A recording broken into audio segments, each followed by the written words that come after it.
Oke.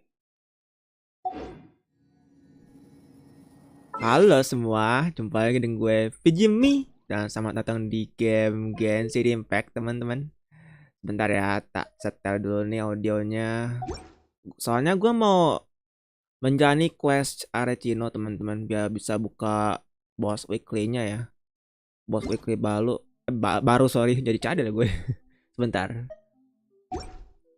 Oke. Tapi sebelum itu, gue mau aja boss ini dulu. Genshin Impact-nya sebenarnya udah gua onin dari jam abis isya sih. Ini belum gua close soalnya kalau gua buka itu loadingnya suka lama. Jadi gua coba stay Genshin Impact-nya nggak gua close. Jadi pas live stream pun nggak lama jadinya. Oke, hajar aja nih bos ini. Stabilize. Order guide you.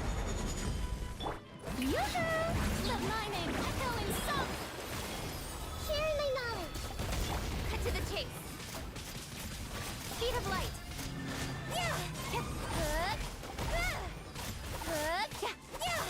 Don't blink. Hey. This may fade a little. Strike a pose. Speed of light.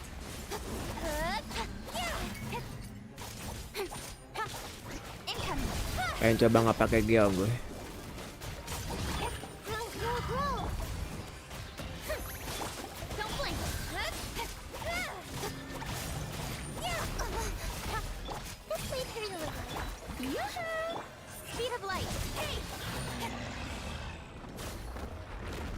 Soalnya kalau geonya nggak dilemahin, emang strong dia. Tapi kalau dilumpuhin langsung cepet ngalahinnya.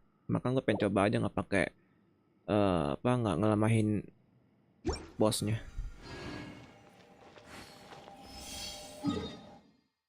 Dia tuh mirip kayak Fatui siapa tuh lupa gue. Si bos Legatus ini. Fatui Enchanter itu tuh yang Geo juga miripnya kayak gitu dia.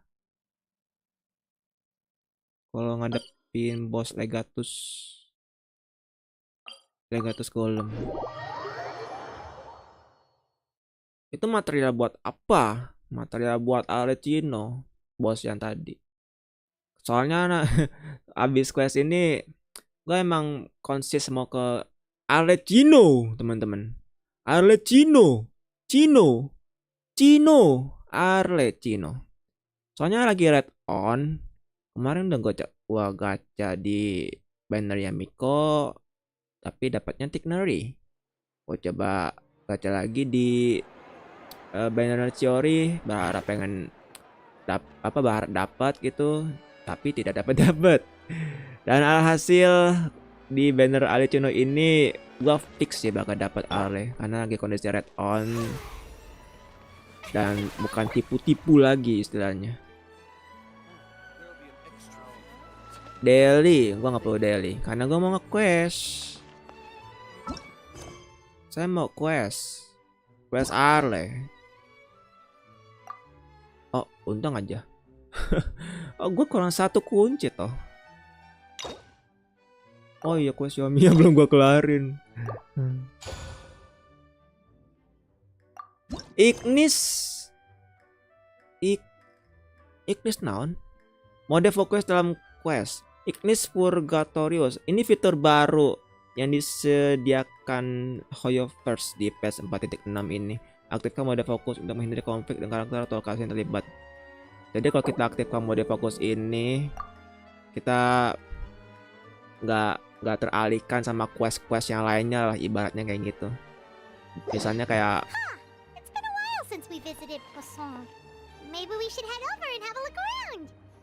misalnya kayak quest lagi jalanin satu quest, terus ntar ketubruk sama quest dunia gitu, ketemu gitu ya kan alurnya. Nah itu tuh mode fokusnya bakal terarahkan ke satu quest itu aja jadinya. Gua mau tukar ore dulu sebentar. Nanti untuk ekspedisinya habis daily aja, mungkin masih ada waktu di situ. Kita 2 jaman.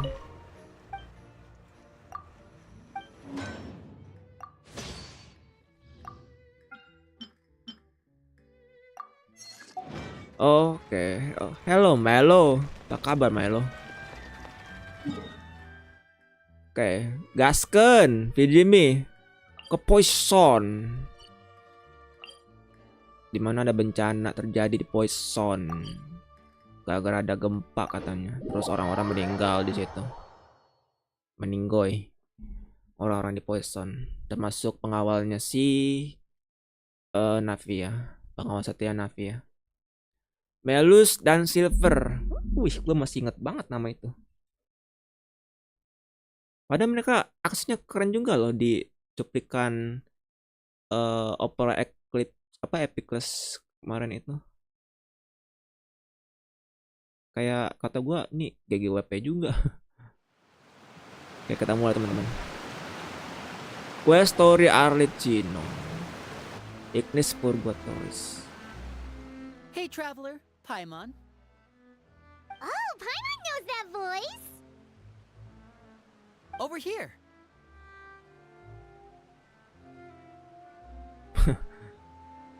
Line.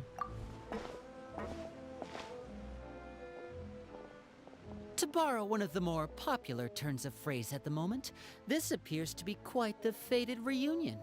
Running into you two out of the blue like this has really made my day. I certainly wasn't expecting it. Suaranya ada kan ya? Ada kan. Takutnya nggak ada suara lagi. Oke. Gua gedein dikit dah. Oke. You Suara can di say gamenya that maksudnya. again. What brings you to Poisson? Wait, Paimon's got it. You must be here for one of your magic shows, right? Actually, we've run into a bit of trouble on the home front, so Father arranged for us to stay in Poisson for the time being. Oh, are Lynette and Fremine here too? Yep, along with most of the other members of the House of the Hearth. You may have noticed Poisson seems a bit more crowded than usual. So you're saying nearly the entire organization has moved to Poisson? Sounds like you've run into way more than just a bit of trouble. What's really going on? Well... Since the two of you are so curious, perhaps I can fill in the gaps. You scared Paimon half to death! Father, you're here. You know... On second thought, maybe we don't need to know. It's all probably super confidential House of the Heart stuff, right? We totally weren't trying to pry or anything. No need to be nervous. I could sense your genuine concern from your conversation just now. Of course, I can also understand your confusion. Sending so many Fatui here to Poisson, it's only natural that some might suspect an ulterior motive to be involved. I understand. I'm well aware you've had your fair share of confrontations with the Fatui in the past, and I can't exactly guarantee that we'll remain on good terms in the future. As for right now, however, I would say we have little reason to be at odds, wouldn't you agree? The House of the Hearth could stand to be more open with those who have worked so closely with us in the past. As for the issue at hand, well, it hardly relates to any ulterior motive. To be frank, it all stems from a certain rumor circulating around the House of the Hearth. It's an internal matter. What sort of rumor? A rumor that a certain phantom child is Halo, hiding apa? away in the House of the Hearth. Anaknya seharusnya nggak ada yang konon bersembunyi di House of the A Heart. phantom child? Ooh, just hearing the name is giving Paimon the creeps. A spirit that should have long ceased to exist is lurking in the shadows of the House of the Hearth. So I decided to bring the children to Poisson before continuing to investigate the situation. I expect I should be able to track down the spirit fairly quickly. After that, it's just a matter of resolving the situation, if you will. It shouldn't be much trouble at all. If you're curious, or if you still have some concerns, it might be advisable to stick around for a few days. I'm sure the children would be exceedingly pleased to welcome some visitors. Lenny, I'll leave you to entertain our guests. I have some matters to attend to. Of course, Father.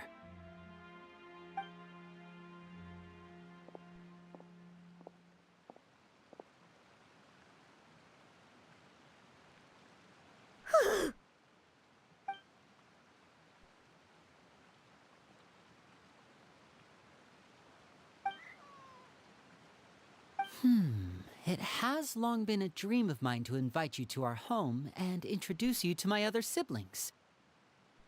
You're quite well known in the organization already. A lot of people have been talking about you, especially after everything with the prophecy.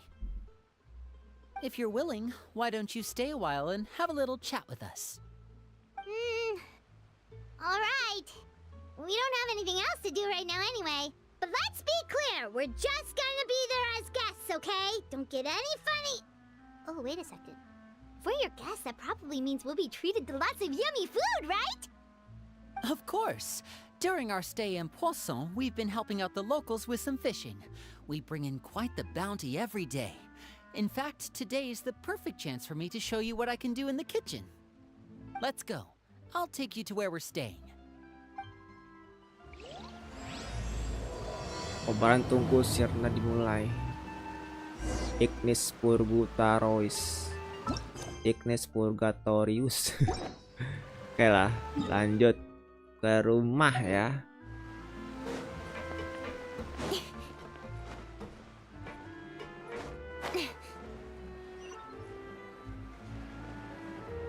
Bertamu yang kata Linai itu disebut rumah.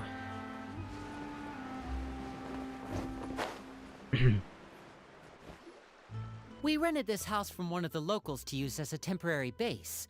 I'll come back later and tidy up a bit. After that, it should be all ready for you to stay in tonight.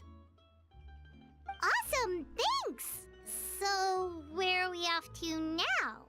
Well, when I happened to run into you two earlier, I was actually in the middle of distributing some supplies. With this many people staying in Poisson, we have to bring in outside supplies every now and then. I should probably make sure the rest of these provisions get delivered, otherwise people might start to get antsy. Okay, we'll come with! There are all sorts of rumors about your organization floating around out there. Paimon's not sure if she could even take a wild guess as to what's true and what's not. But now that we finally have the chance to see a day in the life of the house, we can take a good look at how you operate! Well, you're more than welcome to come along. Just follow me.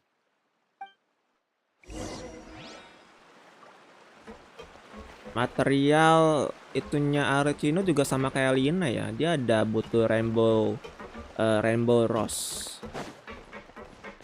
Bunganya ada di Opera Epic Plus. Sama di Alam Liar juga sih. Tapi gue tahu cuma di Opera Epic Plus tuh. Kemana? Oh, ke sana.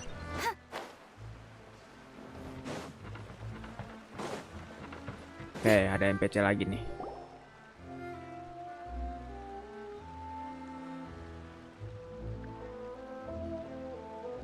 Linny! We're finally here. The supplies. I'm assuming... Brought them with me? Yep, here you go. Hello? Something caught your eye? It's the Traveler and Paimon! No way! Come here, everyone! Hurry! The Traveler and Paimon are here! One at a time, please. Don't crowd around them all at once. We don't want to scare off our guests now, do we? Oh, it's alright! Gotta say, Paimon didn't realize we were this famous. Of course! Father and Linny have told us so much about you. Father told us about how you helped Linny. According to her, you're a trustworthy friend. And as far as she's concerned, that's pretty much the highest compliment we've ever heard her give. As you can... I heard the Traveler is so strong that she can move a mountain with her bare hands. I heard Paimon eats so much that she can clean out the entire pantry at Hotel de Boer in just 3 days! Wait a second! That's the rumor you heard about Paimon? Oh, not cool at all! Oh, wait. When guests visit, you're supposed to give them gifts and stuff, right? Oh, we don't need something like that. Besides, we don't have anything to give to you! Come on, we insist! I can give you some of my new potions. Just pick your poison. And by that, I mean medicine or actual poison. I've got both.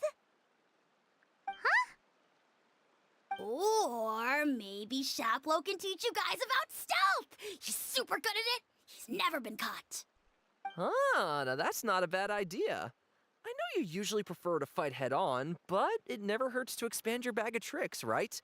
When it comes to eliminating your enemies, staying quiet can go a long way. Trust me, I would know. I was poisoned not too long ago, and I'm still dealing with the after effects. So I'm not quite as good as I was before, but I can still give you some pointers. Wait, when you said gifts, I didn't think you meant poison and stealth tactics. Bukan quest Arkon, quest story. But those are the best things we can give you. You don't like them? Ooh, how about this? Tell me the name of someone who really annoys you, and we'll teach him a lesson for you. All right, Fold, Selwar. I think that's enough suggestions for now. When it comes to being a good host, it's the thought that counts. Betul. Sorry Arlecchino. You don't need a physical gift to make our guests happy. In fact, pestering them with suggestion after suggestion might make them more annoyed than anything. I would say your enthusiasm has certainly gotten across. Really? Awesome! It's been so long since we've had guests to play with. If there's anything you need, just let us know. Yeah, especially if it's poison or something. I've got all sorts of potions for that. Well, we'll talk to you all later. We've still got supplies to distribute. All right, see you later.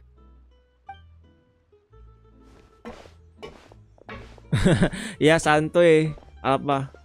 Bye!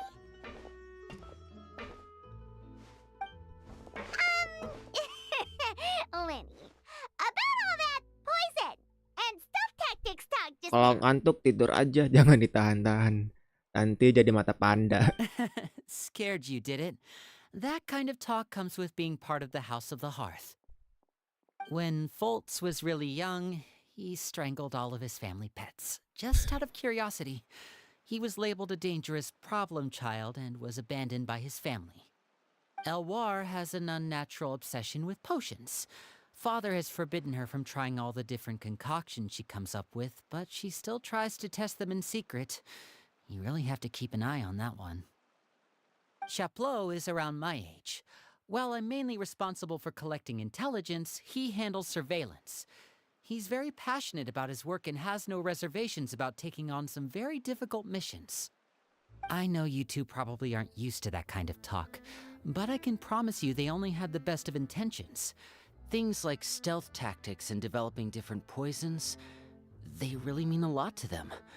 They were just trying to share the best of what they could offer, that's all.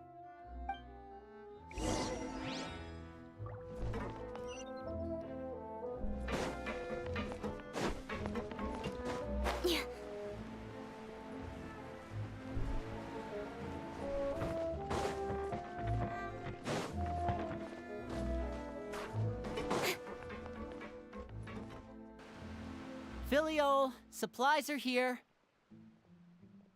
Thanks. And who are these two? Outsiders? Allow me to introduce you. This is the Traveler and Paimon. Oh, you're the famous duo I've been hearing so much about. It's nice to meet you. I heard you've traveled to all sorts of places. Is that true? Of course, we're making our way all across to that. Oh, good for you. You must be pretty familiar with Fontaine by now, then. Have you seen the new opera that started running recently? I think it's called... The 4,000 Thieves? Oh, this is the first we've heard of it. It seems like it's going to be fantastic. From what I've been able to tell from the posters, anyway. You should definitely check it out if you have the time. Oh, and there's the Blind Maiden, too. That one is supposed to have audience interaction. Seems pretty interesting. Kalian memang bisa waktu tentang budaya After populer. this mission is over, I think I'll go get a manicure. Oh, maybe I should dye my hair. Wonder how much it'll cost. Is it just Paimon, or do these two seem much easier to get along with than the others? Looks like the House of the Hearth has some normal members after all. I heard that. Oh! Oops. I'm guessing you're referring to Foltz and the others? Yeah, we're definitely not all like them. I bet those crazies are practically foaming at the mouth right now. I'm sure they just can't wait to get back to Snezhnaya to carry out the plan. That's enough, Filial. Ah, don't talk about family members behind their back, right? Whatever. Let's go. Guess this is goodbye then. If you ever have some time, we should go see the opera together.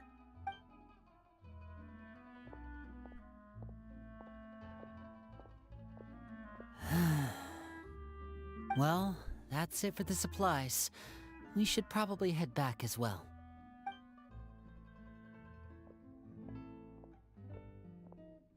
Well, they didn't seem too happy with each other.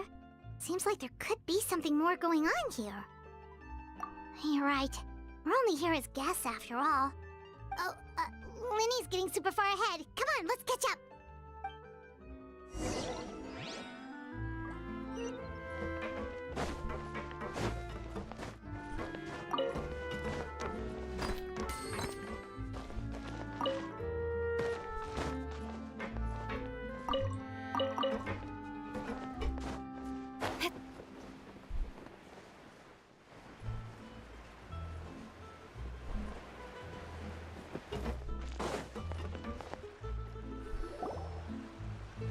So, what do you think of the members you've met so far? Kepribadian. Well, Father is always encouraging us to be strong-willed and independent. So if there's one thing we've got, it's people who aren't afraid to speak their mind. Well, I should probably get cooking. Wanna join? Of course! Then let's head out and... Huh? Fremine? What are you doing here? Well, Primogems, nice to see you again! Oh, you too. I heard you're here as guests of House of the Hearth. Welcome. We were just going to make some food. Why don't you come along? I could use some help in the kitchen, and I seem to remember you mentioning you wanted to make seafood soup for the traveler in Paimon. Seafood soup? Oh, Paimon's drooling already. Were you looking for something just now, Fremine? Maybe I can help. It's nothing. I just wanted to see if there were any extra supplies. Yeah, we've got some left over. What do you need? Some food and water. And some clean cloth, if possible. No problem. Give me a second here. Food, water... Wait a minute. What do you need all of those for? You're not on any missions as far as I'm aware, and you were just going to come eat with us. So what's this all about? Kain putih, kata FiziMeds. I thought I'd grab an extra portion because I get hungry at night. Could be because I'm growing, you know, and... Fremine, you remember what I told you? You're not like me. Your lying skills still need some work. Tell me what's going on. Is it really bad enough that you have to keep it from your own brother? Maybe it'll be better if we gave them some space.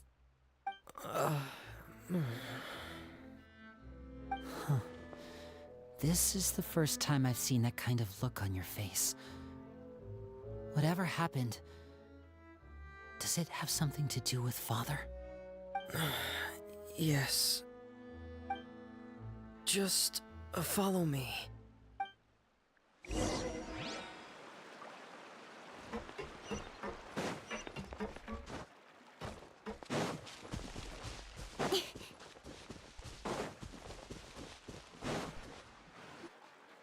You're back! Oh, and you've brought some friends with you this time. Oh. Hello, my name's Linny. I grew up in the House of the Hearth. And you are? Hi, Linny. I'm also a child of the House of the Hearth, just like you. Suaranya kayak suara Nahida ya. You can call me Clairvy. Clairvy. Clairvy? It's nice to meet you. Does that name ring any bells, Lenny? No, not at all. That's not a name we have on our roster, I'm sure of it. What I'm not sure of, though, is how she managed to sneak in. Ya, terus kalung ini. Ada kalung She sih. must be the phantom child Father's been searching for. From the looks of it, I'm guessing you were the one that found her, Fremine. You, haven't told Father, have you? No, I haven't told anyone. I've just been keeping her hidden. For how long? About half a month now. So ever since we got to Poisson, then. Do you have any idea what you're doing? I know what I'm doing. Really? 'Cause from where I'm standing, it looks like you're hiding the very person Father has been trying to find. If Father finds out about this, everyone involved is going to be punished. You know the rules of the house, Fremine. I know you do. Father doesn't tolerate any form of betrayal. So why are you doing this? I've thought it through. And I just can't hand her over like that. Linny, don't you remember last year? Sheplo nearly died after getting poisoned during that one mission.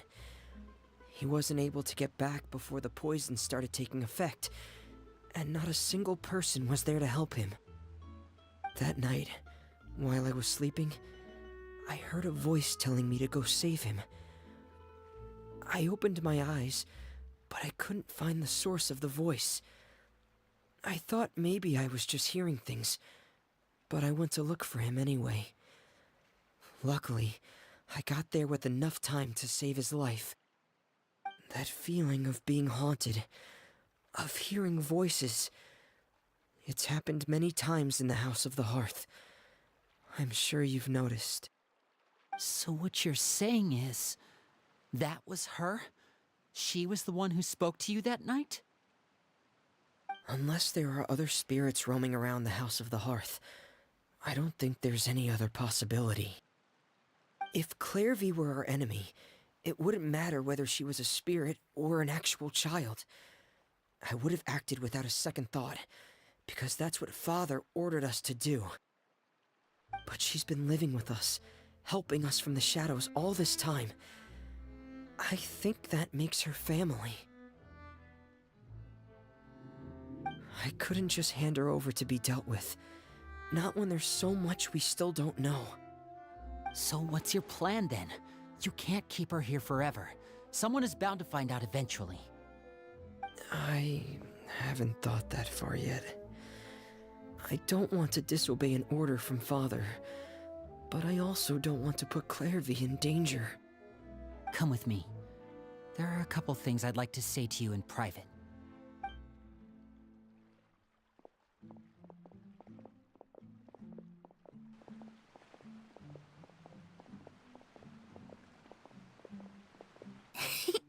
Those two sure care a lot about each other. Well, they got a funny way of showing it. From where Paimon was floating, it sure seemed like they were about to bite each other's heads off. No way! They have a really deep bond. I could tell right away, because I also have a friend like that. I just don't know how long that kind of bond can last. The darkness in the house runs deeper than you can imagine. No one can get out alive. I'm sorry, Linny. I really didn't mean to drag anyone else into this. Oh really? You didn't mean to? 'Cause I for one wish you did. Huh? What do you mean? You know, when we were younger, you didn't call me Linny. You called me brother, just like Lynette. We grew up together, the three of us. We were all orphans, all rescued by Father. Of all the siblings in the House of the Hearth, I think our bond was the closest. Later on, when you started calling me Linny, I wasn't actually surprised. After all, Lynette and I are related by blood. We've had to depend on each other to survive long before we joined the house. Linny, The darkest and most difficult moments of my life happened before you and I had ever met. I'm sure that's true for you as well. Even so, Fremine, we've stood by each other for all these years now, and to me, that means more than blood. You and Lynette are the most important people in my life. No one can replace you. So I won't let you face anything alone. Not if I can help it. Oh, looks like things are getting kinda heated between Linny and Fremine. Maybe we should go check on them. Oh, it's raining. I should put my clothes away.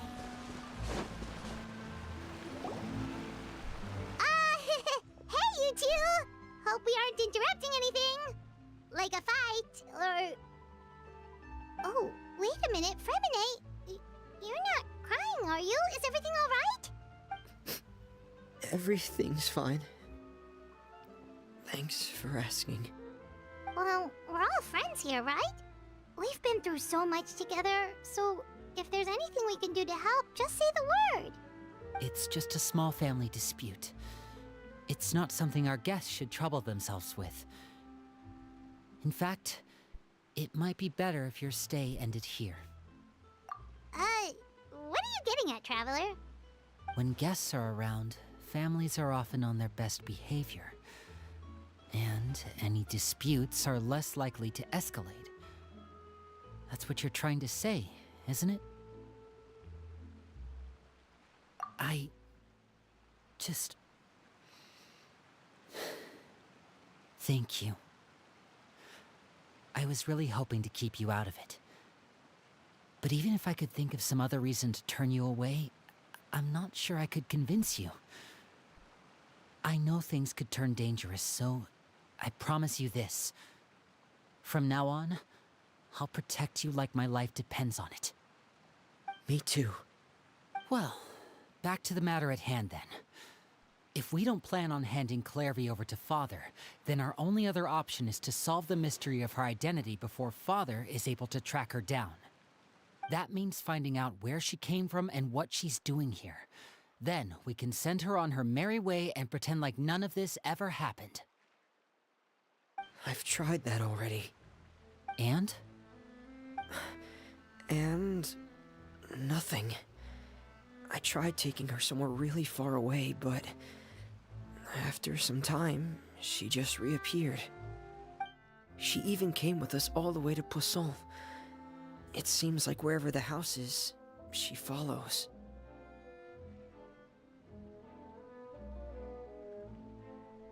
I don't know much about spirits. Do you two have any ideas? Let's see here. Paimon remembers hearing something like, if you fulfill a spirit's last wish before they died, they'll let go of whatever's keeping them here and return to the ley lines. Oh, it's just that Paimon doesn't really remember where she heard that, so it's not guaranteed to work or anything. Well, sounds like it's worth a shot. Guess that means we should go ask her about her wish. But first, Fremine, I need you to promise me something. What is it? I need you to promise me that this will stay between the two of us. We're the masterminds behind this whole thing. No one else gets involved. Can you do that for me? Of course. I promise. All right. Then let's seal the promise just like when we were kids. Fist bump on 3. Ready? 1, 2, 3. I swear.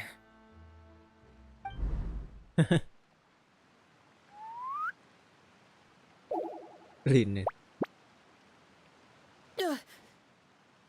Whoa! Lynette! But what a surprise! What brings you here, dear sister? And, when exactly did you get here?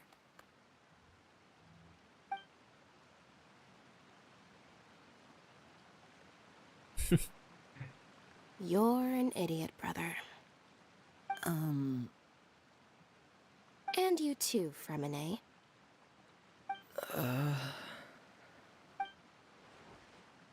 You 3, Traveler. And you 4, Paimon. Wait, what did we do? I've seen Clairvy around the House of the Hearth before. I hadn't seen her in Poisson, so I figured she must not have come with us. But it turns out, you were just hiding her. I heard you talking about your plan. Rather than steering clear of the situation, I'd rather fully join in.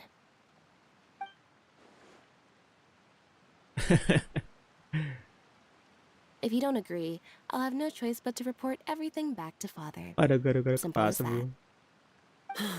You're not giving us much wiggle room here, Lynette. Well, I guess we're all in this together then. After we talk to Clairvy, we'll figure out our next move. There's no time to lose. Let's go.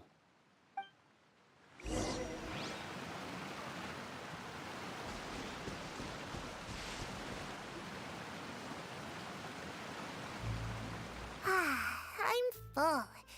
Thank you for bringing me this food, you guys. She said she's full, but the food doesn't look like it's even been touched.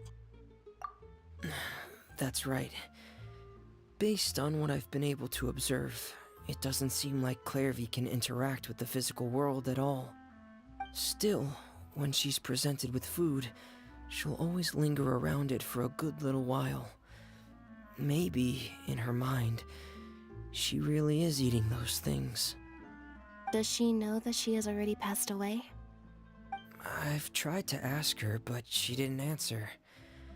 My guess is that she's just as confused as we are. Or maybe she couldn't understand the question at all. Clairvy, if you've got some time, I'd like to ask you a few questions. Sure. Oh, another new friend. Hi, I'm Clairvy. Hello. Clairvy, how did you join the House of the Hearth? Huh? Isn't it the same for everybody? The knave brings you here and then you can't leave. It's just that your name, it's not on the roster. And I've never seen you before. The roster? Oh, I get it now. I think there might be some things you don't know about this place. The people in charge, they're not as nice as they look. They say they keep a roster, but it's not complete. There are a lot of people who aren't on it, and never will be. In this house, some people are family, and other people are just test subjects. Those kinds of people aren't ever going to get a place on the roster, unless it's the roster of people who've been executed.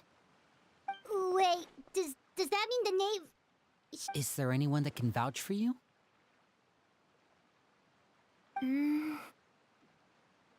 Perry, she's my best friend. She's the only one I trust in this place. Have either of you heard of that name before? No. Me neither. Clairvy, Perry. Neither of those names are on the roster. But it seems like she's telling the truth. Either that, or this kid's already got a bag of tricks bigger than mine. Maybe we should try a different approach. Clairvy, do you have a wish? A wish? It can be anything you want. Just imagine. It's your birthday, you're blowing out the candles, and your wish is...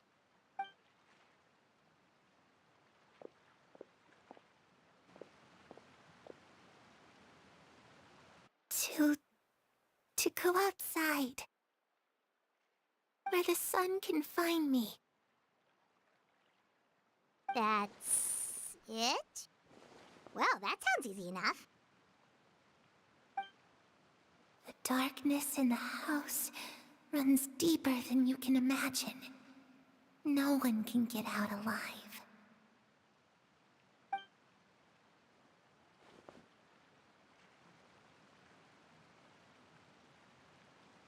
Okay, time to divide and conquer. Listen up. I've got a plan. I'll try and find a way to use basic illusory magic to take Clairvy outside and bring her somewhere with sunlight. Lynette, try and find the list of executions that Clairvy was talking about and see if her name is on it. Fremine, you stay in Poisson. We can't be the only ones who've had run-ins with Clairvy. I need you to collect intel on everything she's said and done. Understood. I'll try my best. What about us? What should we do? I really appreciate your willingness to help, but this is a family matter. I don't want to drag you in too deep. It's too risky. Let me think. Since Father considers you to be guests, maybe you could stick by her side for a little while. Oh. You don't need to do anything except keep up some nice, casual conversation. Ah, Paimon gets it. You want us to distract her. I'll give you a magic bird. If Father suspects something, all you need to do is release it when she's not looking, and it'll alert me that something's wrong. Of course, that's only as a last resort. If Father doesn't seem to notice us, there's no need to make contact. We'll reconvene here tonight after all's said and done. If the worst-case scenario happens and we're discovered, just tell Father everything. We're not going to let our guests get punished for our own actions. That's where we draw the line. You too. Okay, this is where we part.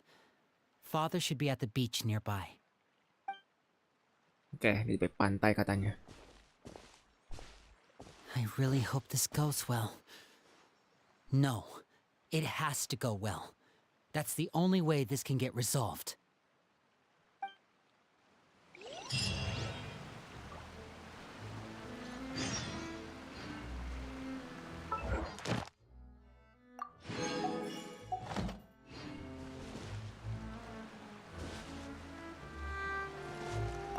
Clairvy, I'd like to take you somewhere.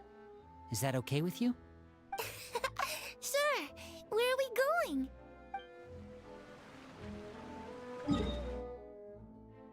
Dia di sini. Bentar ya teman-teman, saya klaim hadiah daily dulu. Takutnya ini kuasnya panjang dan nantinya pas sudah pukul 3 dini hari gue lupa klaim. Thank you for Add Astro. Oke, dan ini juga ambil BP-nya, siap. OTW ke Poison lagi. Resin gue juga masih full by the way. Masih ada 5 biji lagi. Oke lah, jangan ke atas aja. Kayaknya bakal ada Navia di sini.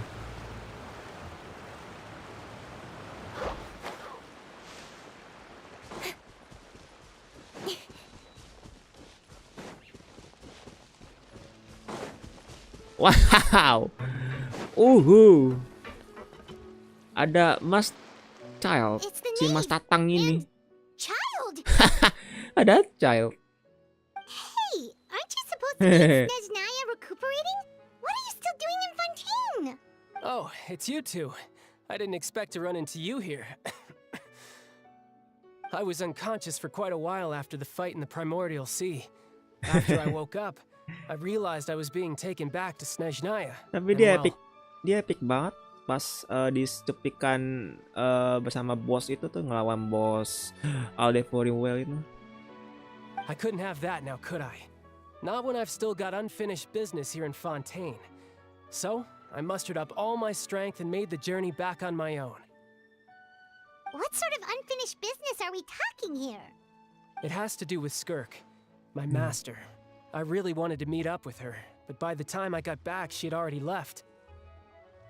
I still have so many questions for her. Without any other leads, all I could do was ask the knave to help me track her down. She must have left behind some traces from her time in Fontaine. Oh, okay, so have you found any clues? Unfortunately, no. While the House of the Hearth is adept at collecting all manner of intelligence, certain existences can still manage to escape our purview.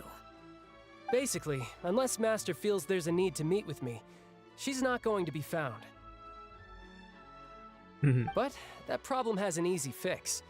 I just need to become stronger, and then... Paimon thinks you should focus on getting better first.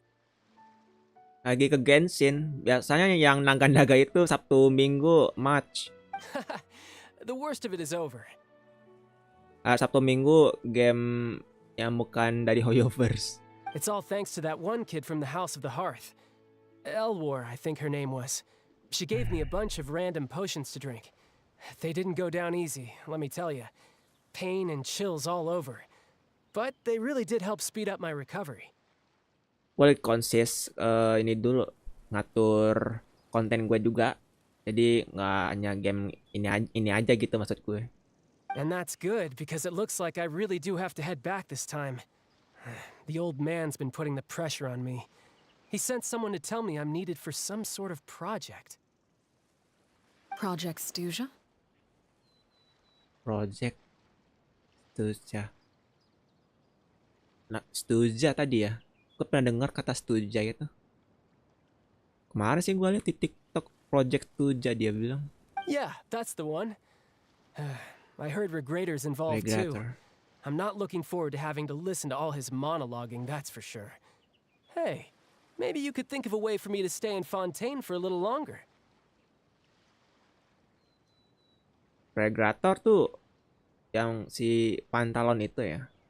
Baca apa tidak? Helping Linny and the others brush up on their fighting skills would be far udah more nggak interesting. main. If you and I could spar. Yang that would be Suikoden even aja better. belum pernah main. I've been Pada waiting for a chance to see you go all out. yang Suikoden kayak 1, 2 pada itu game RPG bagus kata orang-orang ya. Cuma gue jujur belum pernah main. Itu game masa kecil banget kayaknya.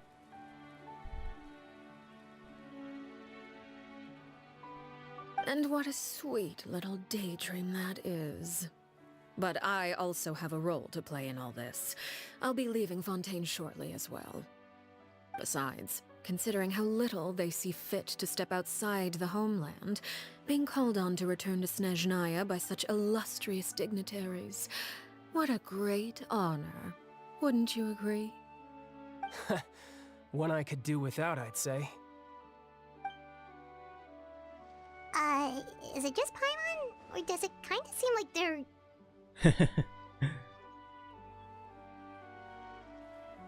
So, dear guests of the House of the Hearth, to what do I owe the visit?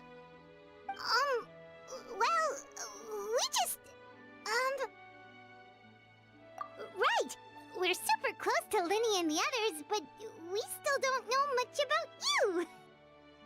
Is that so? Introductions have already been made, have they not? Oh, well, you see? There's only so much you can learn about someone from a short introduction. At least tell us something a little extra, like... Why do you call yourself father? Huh, good question. I'd also like to know. The fact that you have to ask tells me our intelligence work has been quite successful. Telling you the answer to that question would only serve to undermine that success. And we can't have that, now can we?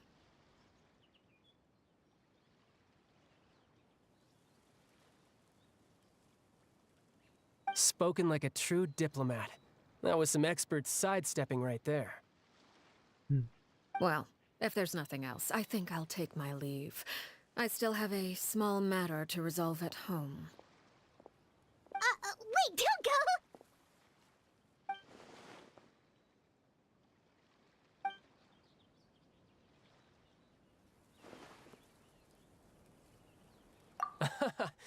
I'd also like to hear the answer to this. I've met some of the members of your organization, and they all seemed like really good kids. They actually reminded me of Tonya and Tusser. Teuser gue masih ingat nih.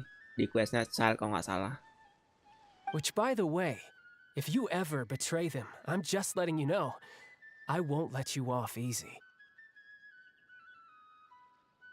And why would I betray them? Well, you've already betrayed the House of the Hearth once, haven't you? At least, that's what I heard.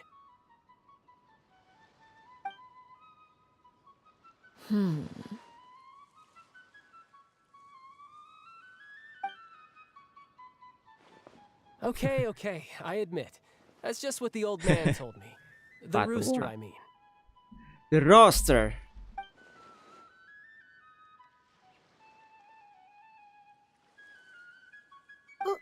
Wait, did you really do something bad to those kids? Never mind what I've done. I'm more curious as to what the mighty rooster had to say. Care to enlighten me? Ah, well, nothing much. Just some stuff about you taking out many other members of the House of the Hearth, and even going so far to attack your own family. I see. Oh, based on your reaction, I'm guessing it's all a bunch of lies. Hardly. I don't appreciate his particular turns of phrase, but I suppose he didn't say anything untrue.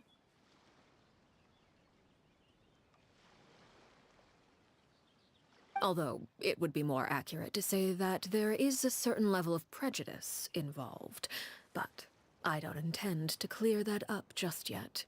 Prejudice has a funny way of concealing the real truth behind certain things, an attribute that I find to be quite advantageous. Call yourself a Fontainian, for example, and people will assume all sorts of things, when the real truth is that this is simply the land where I was raised.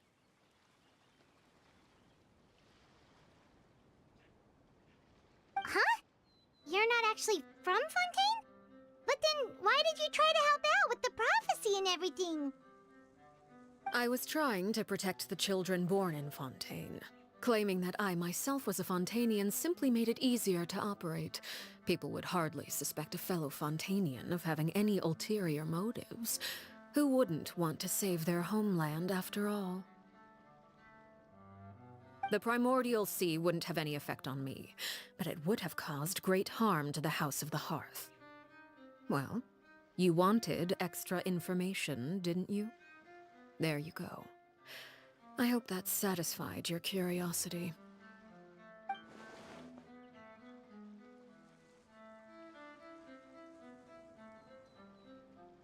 So, you stayed in Fontaine for the kids. I guess I was wrong to believe you'd betray them. Apologies. Looks like I was holding on to some prejudices myself.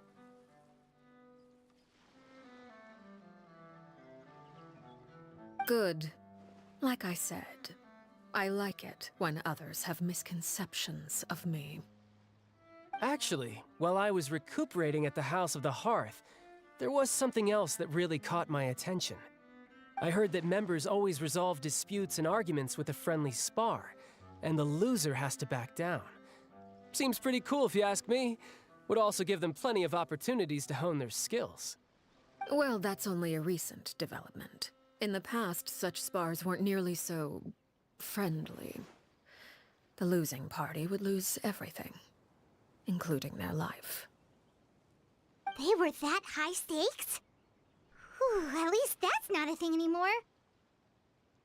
Well, the current atmosphere's not half bad. I'm a bit jealous, actually. You've got so many family members around you, and you even get to live with them. Having a lot of family around means dealing with a considerable amount of bickering and scheming. Once Tonya and Tusser enter their rebellious phase, I'm sure you'll understand. Just imagine. Tusser becomes obsessed with plucking out strands from the rooster's mustache, or Tonya decides to dye her hair 42 different colors. Okay. I get the picture.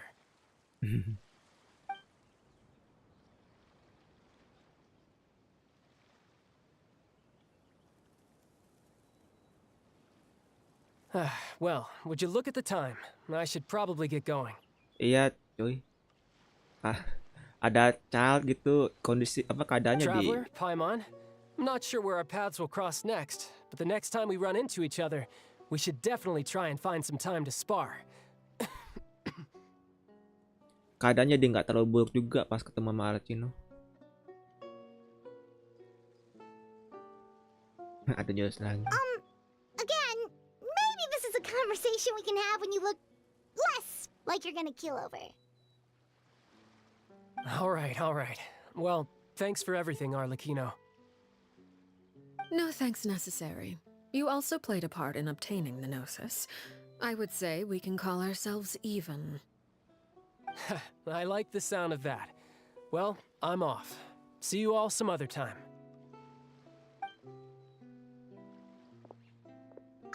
We should probably get going too. Do you want to head back with us? Oh? You want me to leave so soon? Oh, well, you see, I'm rather enjoying the evening breeze. If you don't mind, I think I'll stick around for a bit. I have some things to think about. Apologies for not attending to you like a proper host. Please forgive this slight. I do hope you'll have a pleasant stay. we managed to keep her distracted until nightfall. Good thing Child was there to keep the conversation going. You don't think she suspected anything, do you? Oh, I wonder if Liddy ran into any issues. Let's hurry back and see how everything went. Oh? You decided to stay a little longer? Let's take in the ocean view together, then.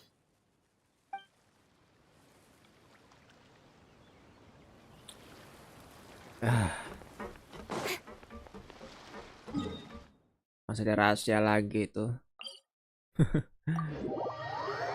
Di belakangnya Arlecchino. Cuma mau dia beberkan aja.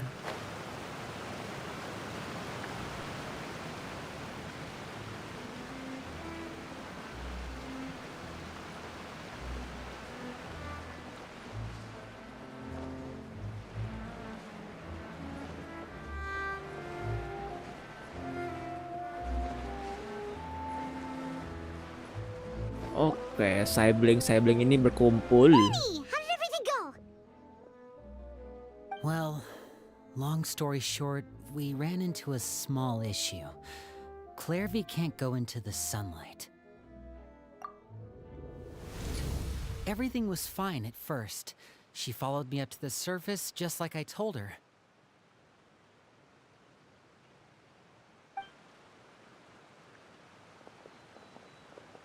But as I led her out of the shadows and into the sunlight, she vanished.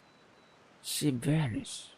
I turned around and there she was, standing at the edge of the shadows, silently watching me.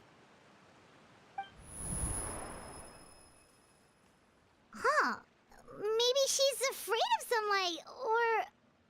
No, it wouldn't be her wish if that were the case. Well, we could always try pushing her into it. Oh, true. True. I've pretty much tried it all already. Nothing worked. Eventually, the sun went down, so all I could do was bring her back here. How did it go with you, Lynette? Good. I've got the list. It's right here. Really? Well, what are we waiting for? Let's take a look!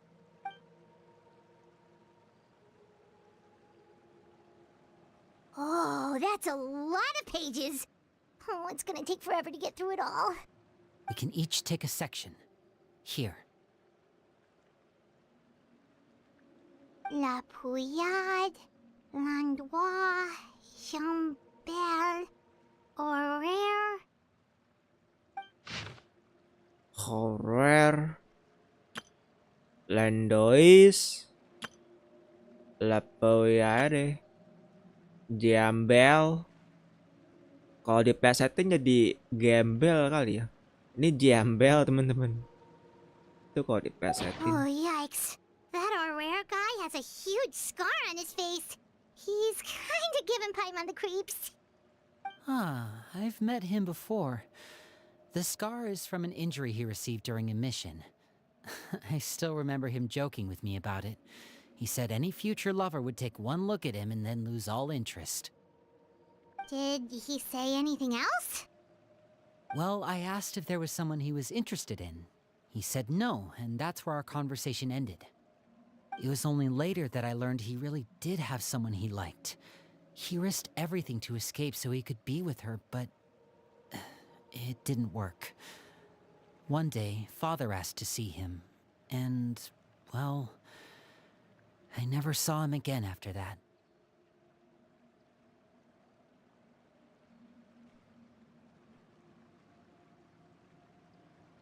Wait, so that means the knave, It may seem cruel, but it's just one of the rules of the house. Betrayal is not to be taken lightly. We know too many secrets to come and go as we please. So, if you do try to leave, you pay with your life.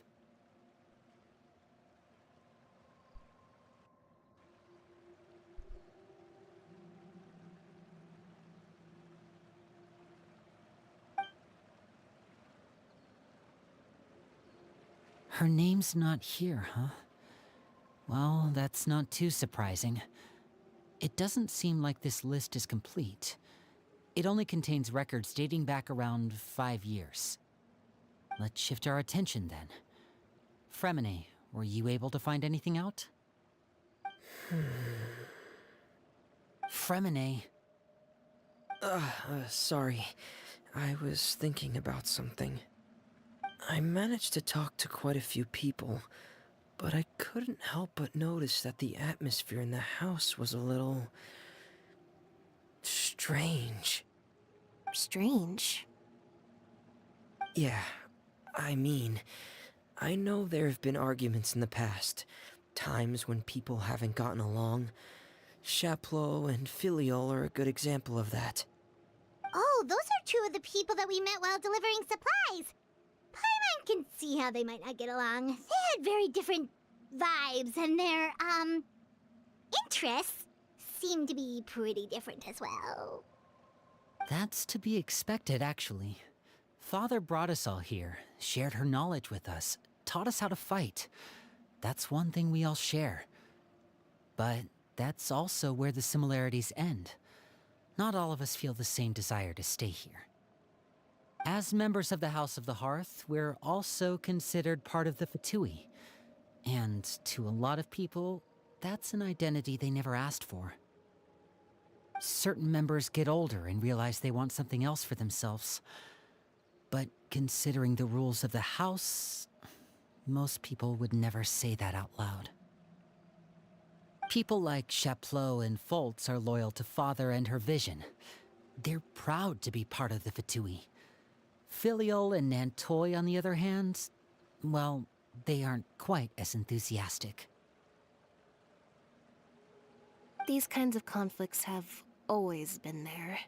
It's not like Father is in the dark about any of this. Well, that's true. But it just feels like things have gotten worse lately. Filial and the others, it seemed like they were meeting in secret to talk about something. I can't say for sure, but I think they've met Clairvy. You think she's been inciting them to act out? No, not exactly. But I wouldn't be surprised if she said something to them about the darkness in the house and how deep it runs. She's told me about it before. Experiments being run on children. People being used as pawns on the battlefield without so much as the strength to survive. And they just believed all that? Without any evidence? Clairvy's words probably gave them the excuse they were looking for. Whether they actually believe them to be true is secondary. This is all because of Project Stuja, isn't it? Project Stuja. Whoa, hold on a second. What's this Project Stuja all about, huh? This is the second time it's come up now. Sorry, but I'm not sure of the details either. I only know what Father has told us, which is that it's something the Rooster and Regrator have been working on together. Apparently, it has to do with the Fatui's strategic plan for the future. Because the House of the Hearth was so successful in obtaining the Gnosis, we now have the honor of playing a key role in Project Stuja. Wait, but isn't that a good thing? Key role is just another way of saying dangerous role. To us, the whole thing is an inconvenience. Father thinks so too, but she's in no position to refuse. Their plan isn't exactly unreasonable, and they've been funneling the house a lot of funding. It's just that we'll lose a lot of members in the process. Participating in the plan, it's an honor in name only. What they're really trying to do is subdue us. The existence of an intelligence organization outside their control makes them feel uneasy.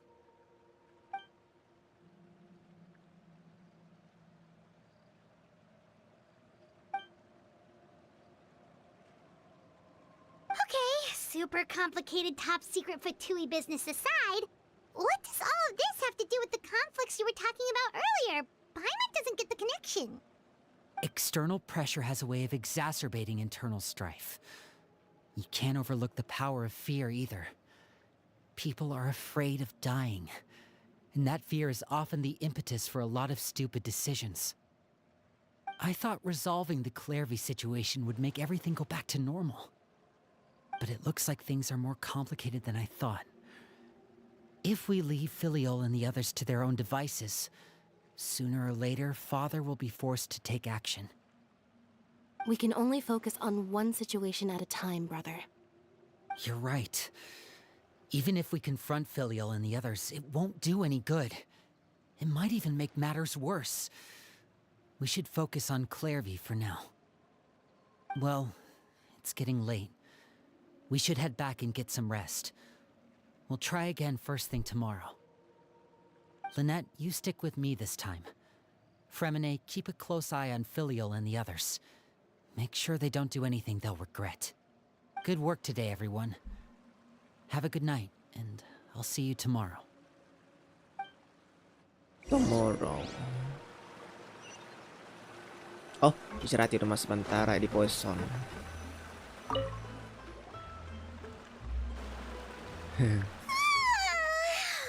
Paimon was looking forward to an early night, but she can't sleep at all. Pikirannya dipenuhi dengan benak-benak yang kacau katanya. Hey, you don't think the knave will be too angry with Linny and everyone if she finds out about all this, do you? She's even scary when she smiles. If she were to actually get angry... You have to protect Paimon if that happens, okay, Traveler? Oh, well, in that case, we should just plan on running away. We'll grab Linny and the others and we can make a break for it as fast as we can. Look! Look over there! Clairvy? Quick! Let's catch up with her before anyone sees! Clairvy?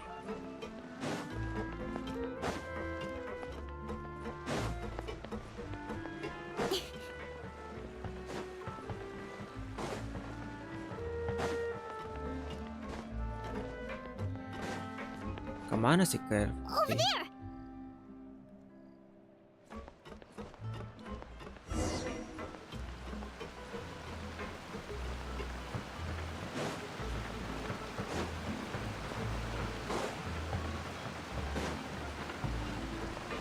Oh, where is she going? Oh, if someone sees her, we're toast!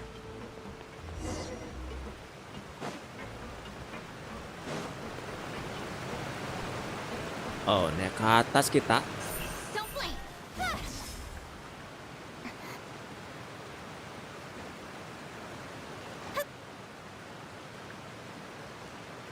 Oh, look! She stopped! Ini masih di waktu malam ya.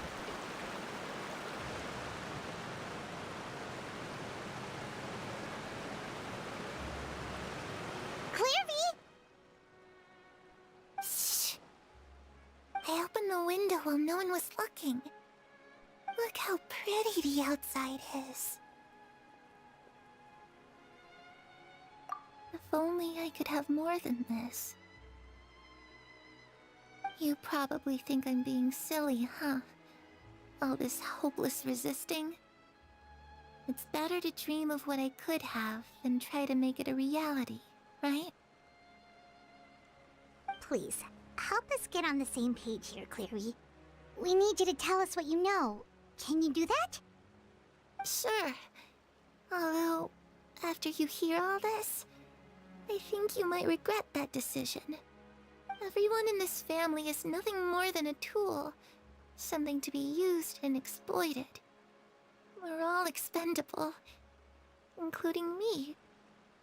As long as you're useful, you get to stick around. Lose your value.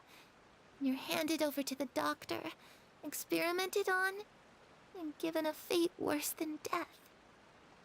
I've seen it happen again and again, and I've had enough.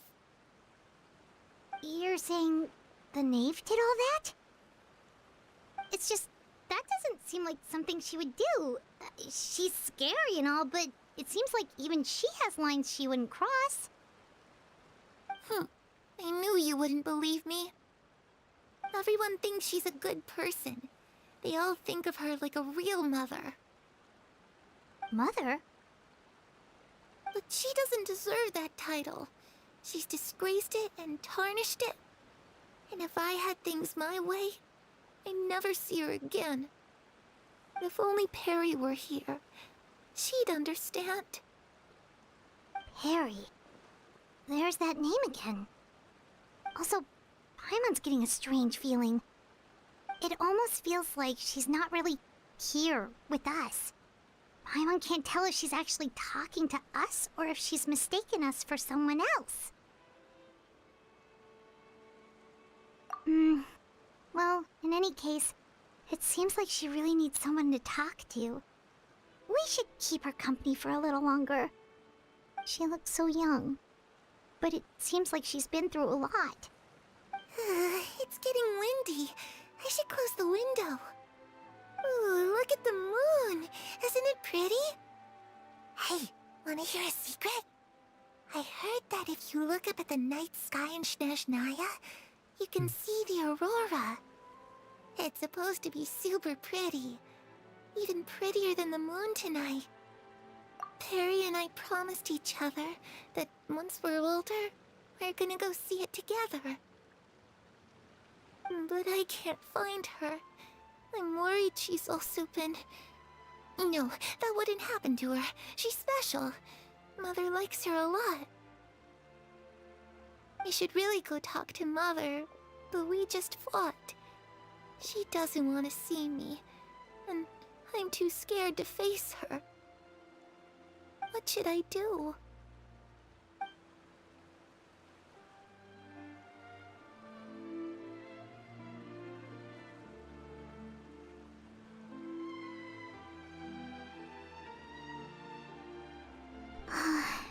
Paimon really doesn't understand what's going on with her. Clarity. Well, let's head back. We've got an early morning tomorrow. Oke, malam pun telah lewat. All right, looks like we're all here. Let's go ahead with the plan. Before we start, Oh? What is it? the knave dan the doctor. What makes you ask that? Well, we kinda ran into Clairview last night, and that's what she told us. We met the doctor back in Sumeru. He's super dangerous, and he's done all sorts of bad things.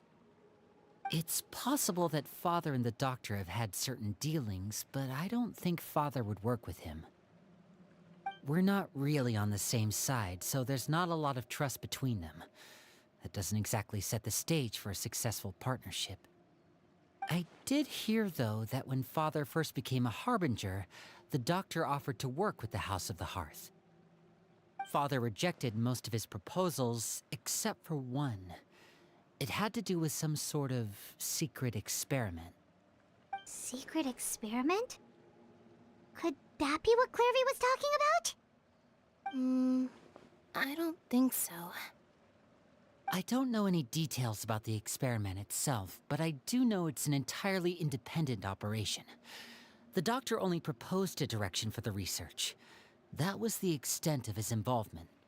I still don't think that counts as working together. The details of the experiment are confidential, but complete records are kept on all participants. That doesn't seem to be the case with the situation Clairview referred to. I know you don't agree with some of the Fatui's methods, and I'm not asking you to. But I am asking you to trust us on this. The House of the Hearth has its own principles. There are certain lines we're not willing to cross. Alright, that's good to hear at least. Clairvy seems to think the knave and the doctor worked together to do something horrible. If that turned out to be true, Paimon doesn't know how he would even face you guys. It's just that it doesn't seem like Clairvy is lying either. The easiest thing to do would be just ask the knave directly, but Paimon doesn't think she'd tell us. Father didn't come back last night. She's probably still near the shore. We'll be counting on you to distract her. Lynette, you're with me. Fremine, you know what to do. Be on your guard, everyone. All right, let's get to it. Oh, Where are we going today? Let's try somewhere further away this time. tempat yang lebih jauh. Mereka mencoba menggali informasi. Begitupun dengan FiziNate. Kalau FiziNate kayaknya mengawasi nih. Nah, kalau ada apa-apa dia langsung lapor ke kakaknya atau si Line.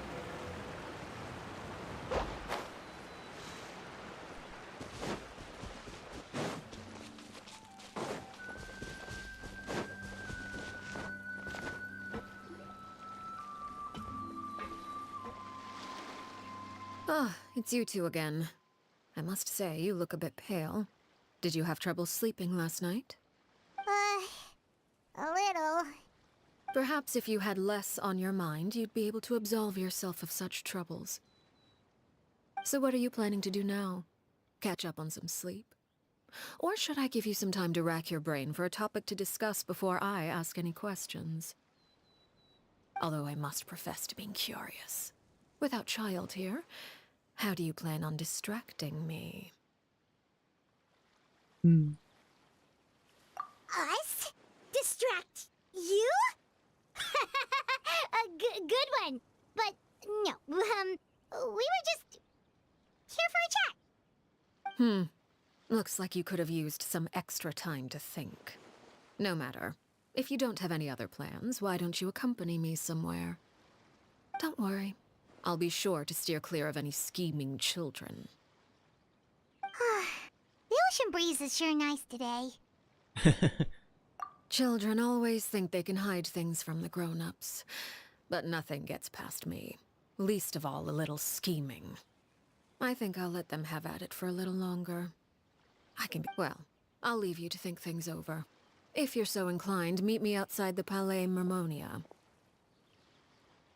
Iya, Paimon nggak bisa bohong. Good Udah, things come to children who do as they're told. So I do hope you decide to tag along. If only for your friends' sakes. udah gitu mulutnya suka ceplas-ceplos. What should we do? She clearly knows about everything we've been doing, and Paimon doesn't think it'd be a stretch to say she was threatening us just now. Lepas burung ajaibnya Line.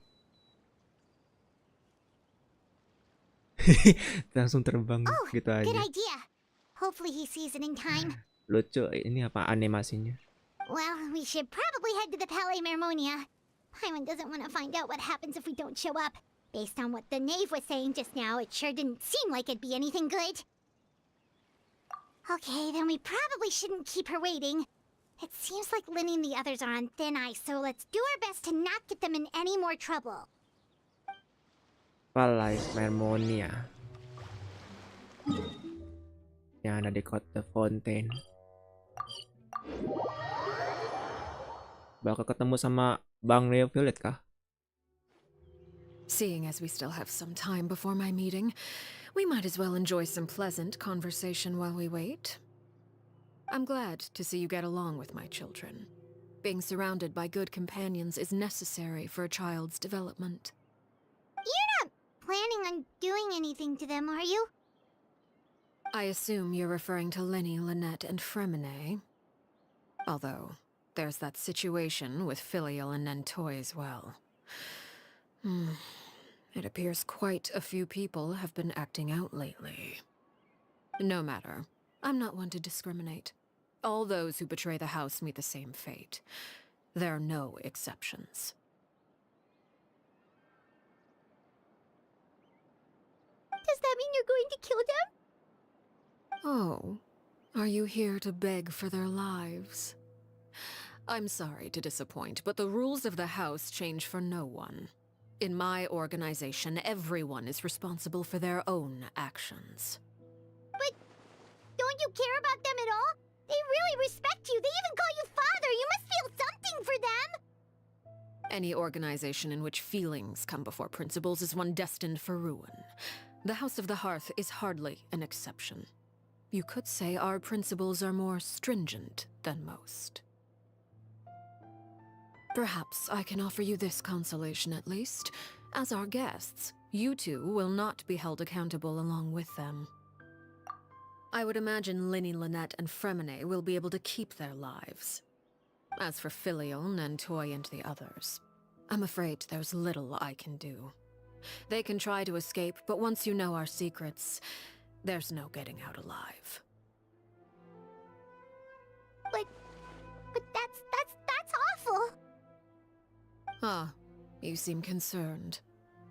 Out of consideration for my guests, I suppose I could turn a blind eye for a little longer. If Linny and the others manage to dispose of Claire V in the meantime, all evidence of their wrongdoing will be lost. In that case, I could hardly punish them for something I couldn't prove. If their efforts are unsuccessful, on the other hand, all will be held accountable. And the punishment will be severe. Of course.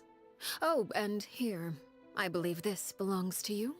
Do try and keep better track of it next time. Burungnya. It takes a considerable amount of time to train a bird like this. It would be such a pity if you were to lose it. Permanently. Wait, where did you get that? Well, I'm afraid that's all the time we have to chat. Now, for the matter at hand. Halo lagi, Milo. I asked you to meet me here because I have business at the Palais Mermonia. It has nothing to do with you, but I think it would be prudent for you to stick by my side for the time being.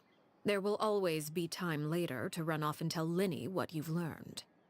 Well, time to go. Looks like we wrapped things up just in time.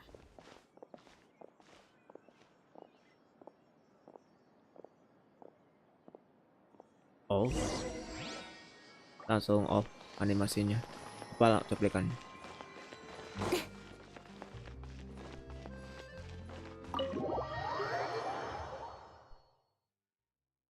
Baru selesai farm arte. Mantap, sama Primonya juga. Masuk ke dalam Palace Mermonia.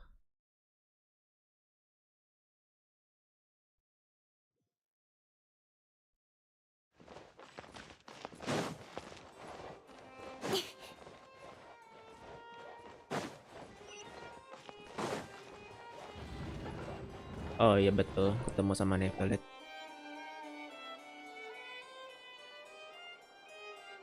Wow.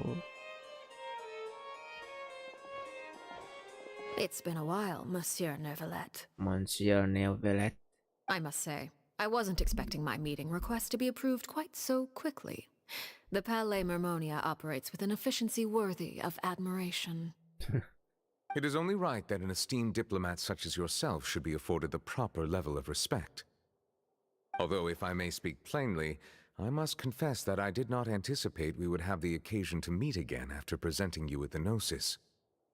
I see you brought the Traveler and Paimon with you as well. If I may inquire as to the purpose of your visit.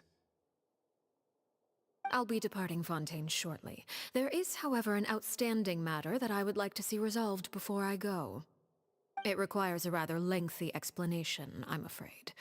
So I took the liberty of explaining everything in this proposal.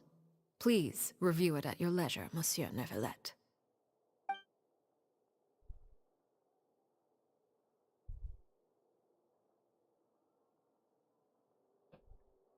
Proposal diterima.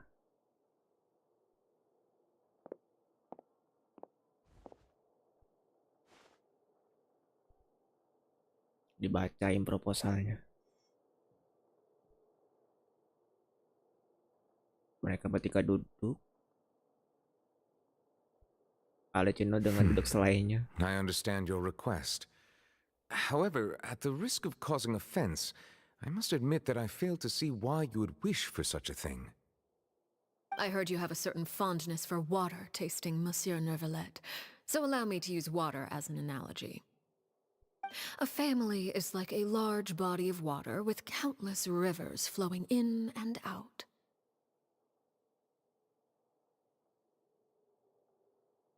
As someone who watches over this system, I would hope that each river that flows from the source will eventually reach the ocean. Of course, objectively speaking, I know this is impossible. Most of the rivers will dry up along the way, disappearing into the ground and leaving nothing but a barren riverbed behind. Not all rivers are destined to reach the ocean, but I would not see their existence rendered meaningless. I believe the water that flows within them is simply meant for a different destination, like a field in need of irrigation. Or perhaps the glass of a certain water-tasting enthusiast. Did you get any of that, Traveler? Your words paint an optimistic picture indeed. Allow me to remind you, however, few among us are willing to sip from a glass filled with tainted water. It may have been tainted at one point in time, but not to worry. I'll make sure it's strained of all impurities and returned to its cleanest form.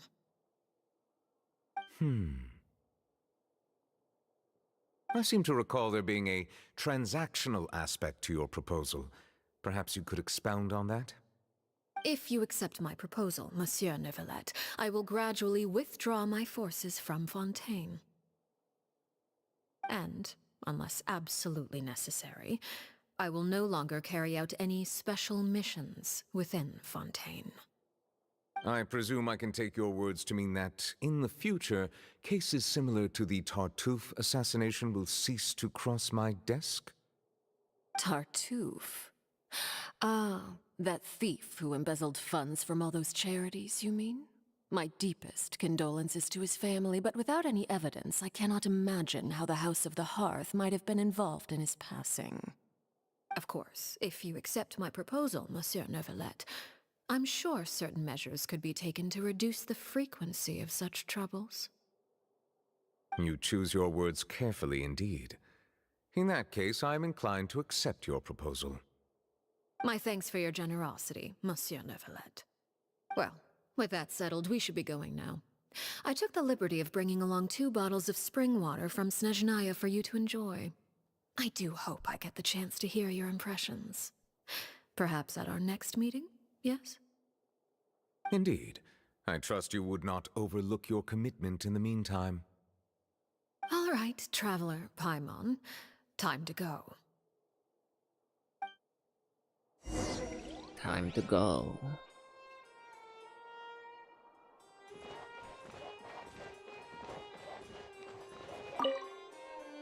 I believe I've told you before that my emotions easily resonate with those of others. Yet in the few meetings I've had with that Harbinger, I haven't been able to sense any aspect of her emotional state. Her mind is like a still body of water. Who knows what darkness lies in its depths, and the lack of ripples on the surface gives nothing away. It's unclear whether this is her natural state of being, or whether it's an incredible strength of will that gives her the ability to master her emotions. Either scenario, however, suggests she is a very dangerous individual. I do not expect an explanation as to why you two are by her side. Whatever your reasoning, I would only advise you to take caution. Ya, aku lihat. Gambaran Anda juga sangat bagus juga. Tinggalkan ya, oke. Tinggalkan Peles Memornia. Proposal proposal Arle yang dibacakan Neville. Kita belum tahu isinya apaan.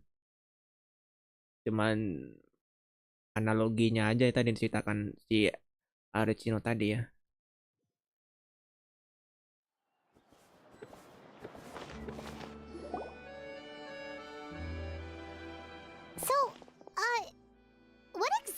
are you talking about back there?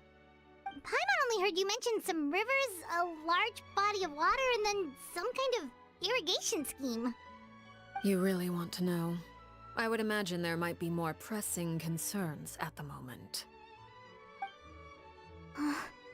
Lenny, Paimon really hopes everything's going okay.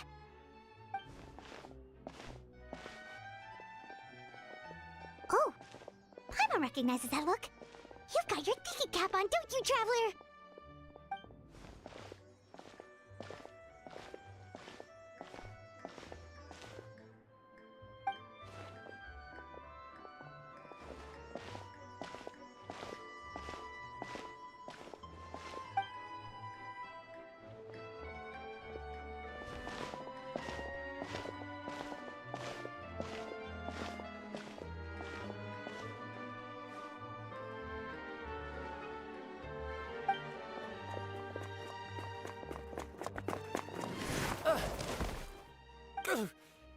Oh, shoot.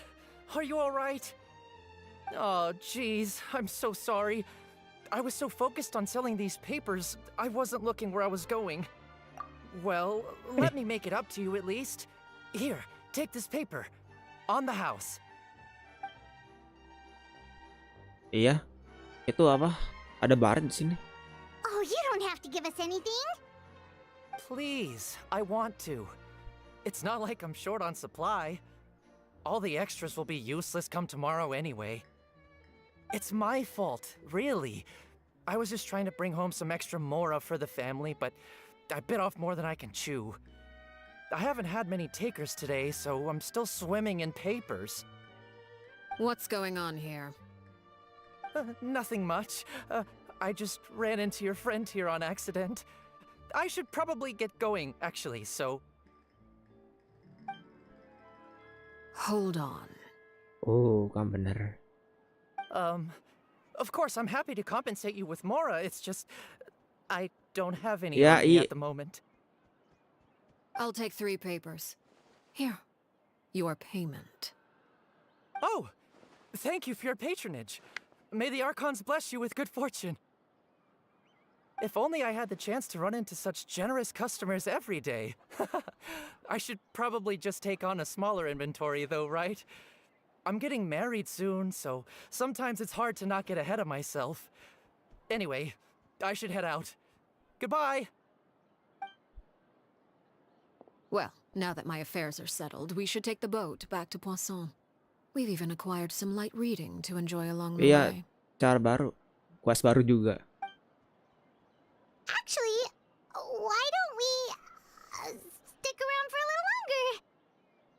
Paimon just realized how hungry she is. She can't head back to Poisson on an empty stomach. It appears you two are under the impression that delaying our return will somehow alter the situation in your favor. Fantasi. I'm sorry to ruin your fantasy, but your efforts are meaningless. That being said, I could be persuaded to give Linny some extra time. I just have one condition. If you agree to my request, I'll even answer some of your questions. You're quite curious about Claire V, are you not? And my relationship to her. Wait, why are you being so generous all of a sudden? You're not gonna ask us to do something bad, are you? You overestimate yourself. You don't have the talent for bad things. Then what can you possibly... The most important consideration in a negotiation is that both sides receive something they want. Demands and threats only get you so far. Wonderful. Here it is. When the time comes, make the choice that you deem most appropriate in the situation, and lend your help to the House of the Hearth.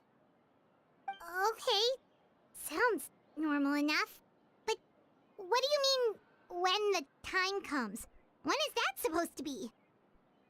That is for you to decide. Ini yang baru. B5-nya ini yang baru. Then we have a deal. Follow me. Tadi gue kepikiran tukang penjual koran tadi. Nah, kirain dia engah sama penjual koran di sini tadi. Soalnya ada bekas luka di mukanya. Dan kalau nggak salah Line pernah nyebut juga ada daftar nama. Di situ ada foto orang. Gue lupa namanya siapa. Demonial gitu. Terus ada bekas mukanya gitu. Bekas goresan gitu di mukanya.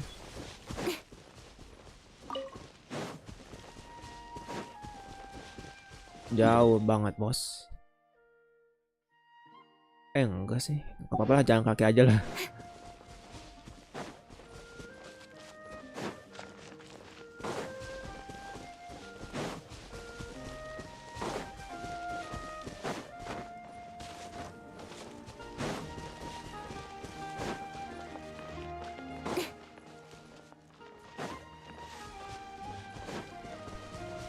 Enggak, kayaknya enggak fan art kok itu. Ada emang yang pakai topi kayaknya warna merah itu char baru, tapi enggak baru-baru banget, udah dari patch update ke 4.0 kalau nggak salah itu. Iya, patch 4.0. Mon Asus is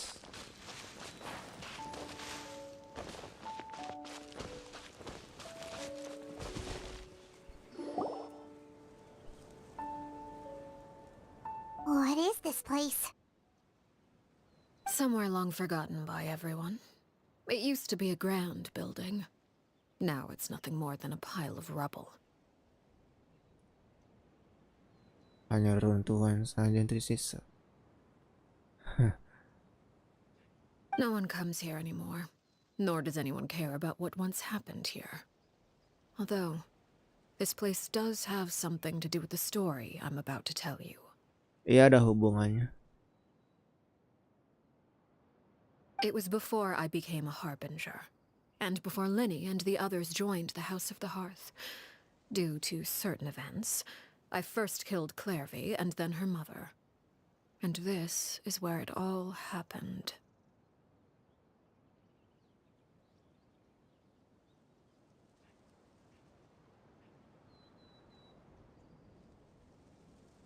You were the one that killed Clairvy? Patience now. Allow me to explain Clairvy's side of the story first. I'll start from the beginning. Clairvy was 6 years old when she was brought by her mother, Crucibina, to live in the House of the Hearth. From the outside, it seemed like a fairy tale. A thriving family made up of kind adults and friendly children. Gua pernah nonton soalnya. Gua nggak lupa sama muka ini, namanya juga nggak lupa. Cuma gua masih samar-samar Clairvy ini.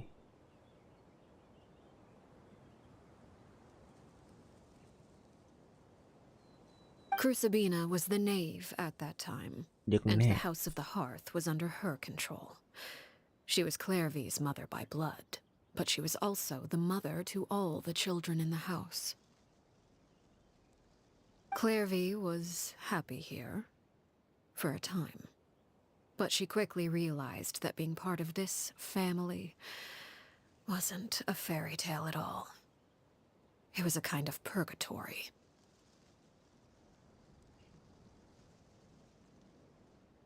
Purgatory?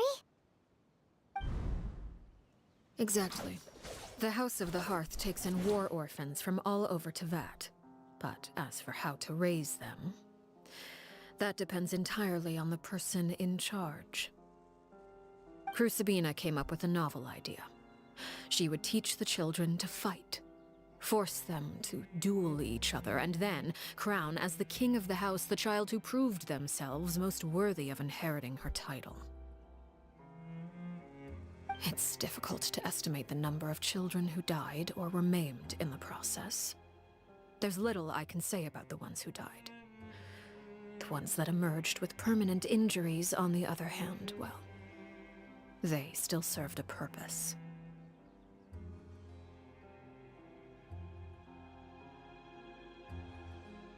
They would be handed over to the doctor to be experimented on, or sent away on dangerous missions.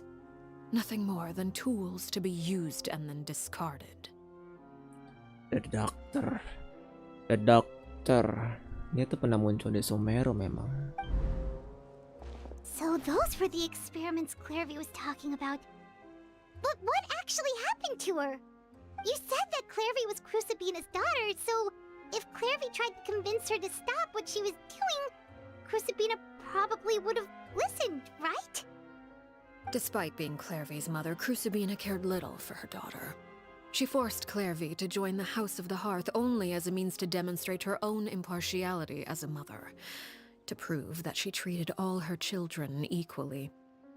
Clairvy did try to convince her mother to change her ways, but it was to no avail. After her efforts failed, the only other option was to rise up and try to fight back. Unfortunately, the other children had already been thoroughly indoctrinated into the illusion of happiness Crucibina had created. Of course, there was one exception. Someone Clairvy's age who knew the truth about the House of the Hearth. Her name was Peruere. Peruere. Peruere. Wait, the friend that Clairvy mentioned?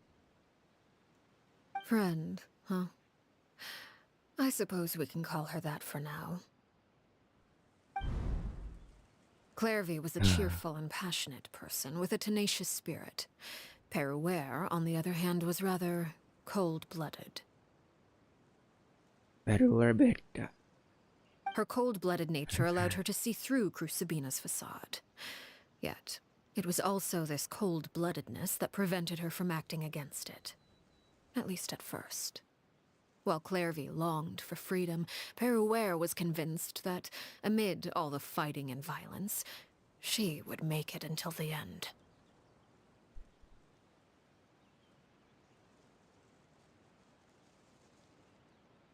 Despite their differences, the two became fast friends, united by their knowledge of the truth.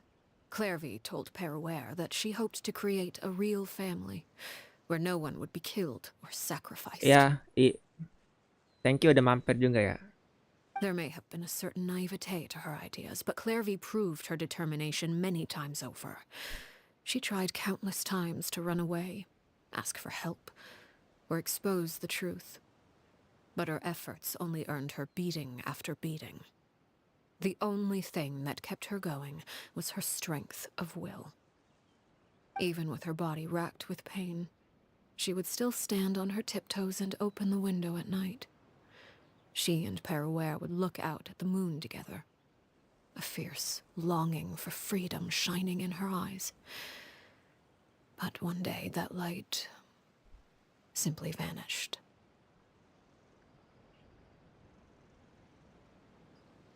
Oh no. What happened? Her hopelessness resulted from a culmination of things. 10 years had passed. 10 years worth of failure after failure. She and Peruere weren't children anymore, but finding any chance to escape still seemed as hopeless as ever. It was during this time that Peruere suggested a new plan. If escaping was out of the question, why not take down the very person sitting on top of this throne of lies? Mother herself. Mother herself. Clairvy rejected that proposal. She claimed that, as a famous harbinger, Crucibina possessed an unimaginable amount of power.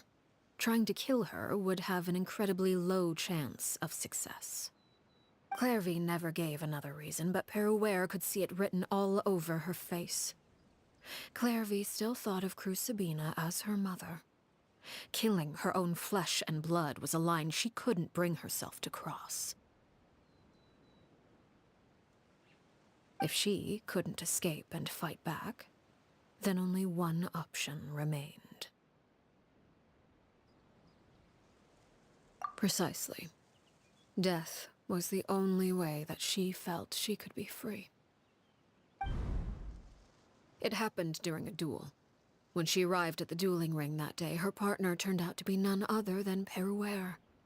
The very person that had stood by her side all those years.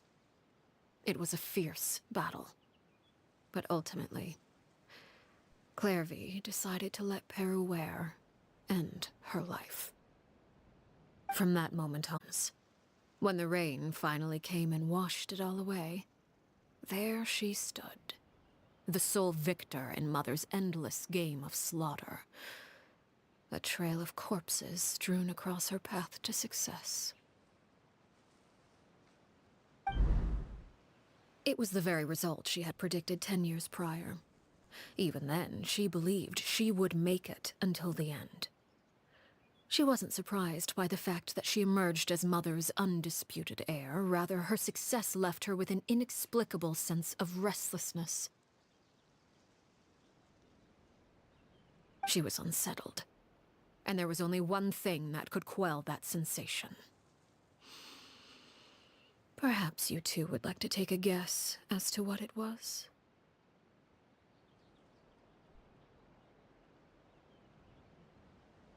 Sabina, you mean? But...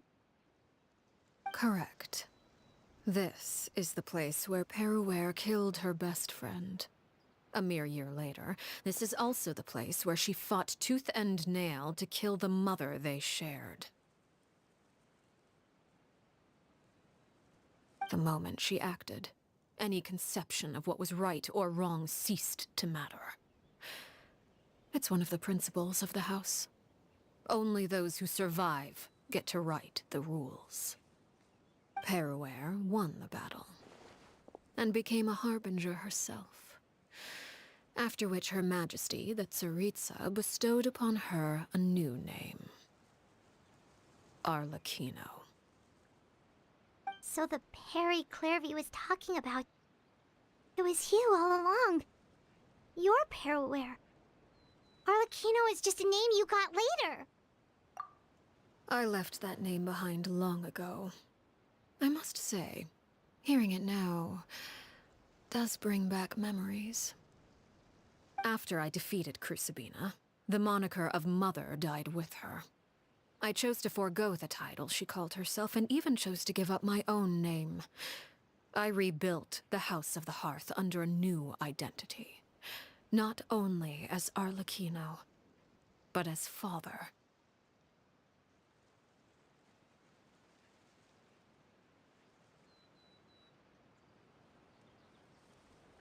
And that is where the story ends. Any more questions? Yeah. Based on what you just told us, Clairvy wasn't a little kid when she was killed. So the Clairvy we met... Was she really a spirit at all? I suppose you could call her an illusion born of flame. Her existence is like ashes to a fire. Something left over in the wake of blaze and ruin. You see, a certain power runs through my veins. It's not unlike a curse. My flames leave behind shadows of anything they consume. Of course, the chances of those shadows morphing into a sentient entity are exceedingly slim. Clairvy is a very special case. Clairvy died when she was 16 years old. But what emerged from the flames was her 6-year-old self. Her appearance wasn't the only thing affected. Most of her memories were lost to the blaze as well.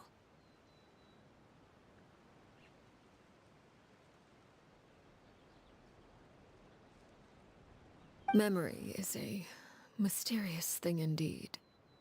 Losing a portion of your memories will alter your sense of self. Lose 10 years' worth, however, and it would be like living in the past. Like returning to a version of yourself that never grew up. No wonder Paimon got such a weird feeling when we were talking to her. Perhaps I should put it this way. Clairvy is someone trapped in time. It may seem like she exists with us in the present, but she truly lives in the confines of her own past. So if all of that is true, then you must have known about Clairvy for a long time. Indeed. She's a rather volatile and unstable entity. Sometimes she would look after the children. She's even saved some of their lives. But other times, she would hide from me and become obsessed with revealing the truth about the house to anyone who will listen.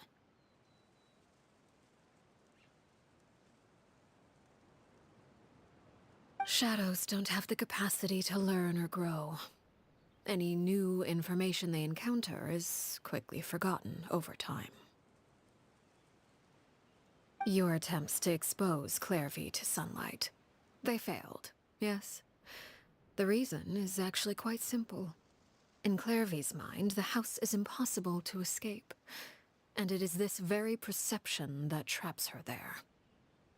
But no matter. All I have to do is kill her again, and all will be resolved. I don't anticipate so much as a single speck of ash will be left behind this time. Wait!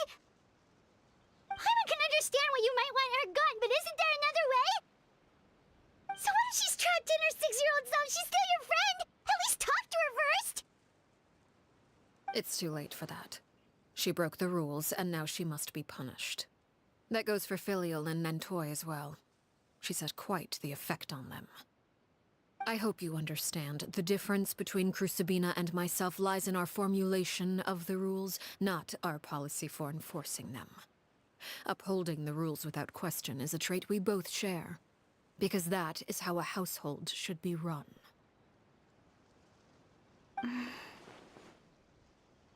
Is this really what you want to do? Whatever could you mean? Don't you want to say a proper goodbye at least? Whether as a killer or as a father, there are two things that must be avoided at all costs: anger and sorrow. Anger makes you impulsive. Sorrow causes you to waver.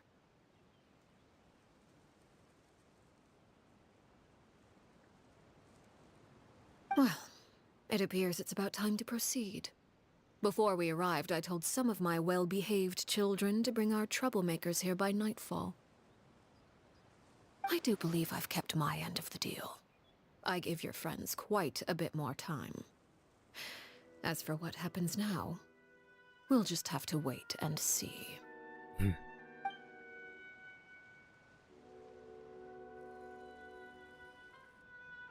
Duka dan amarah. Here they are, Father. Ah, you gonna execute him? Seeing something like that would actually be a first for me.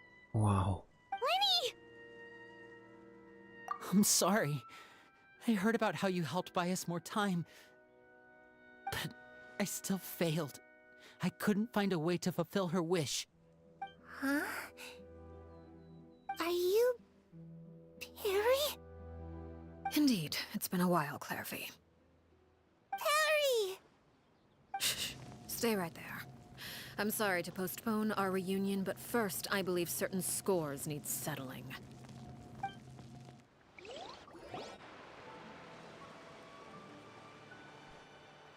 Father, let me explain. Out of my way. Father!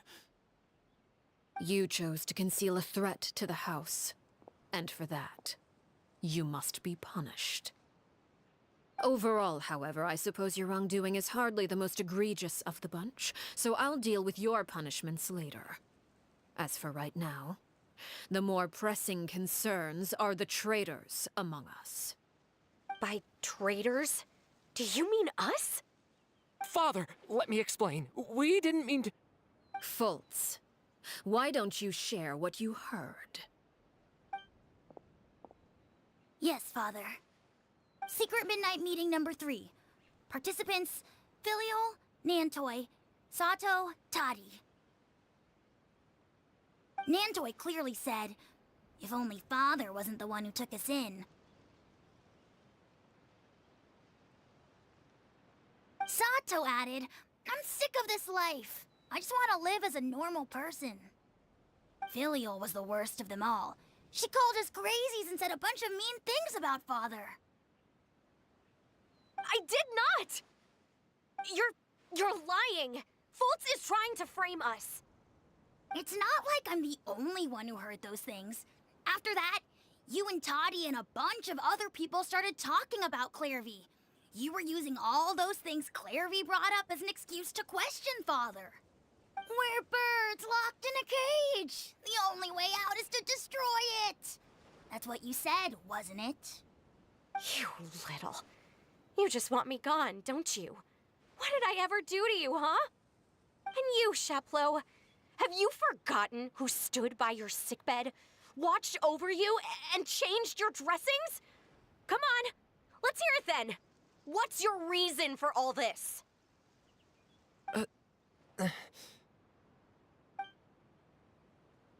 You're wrong, Filial.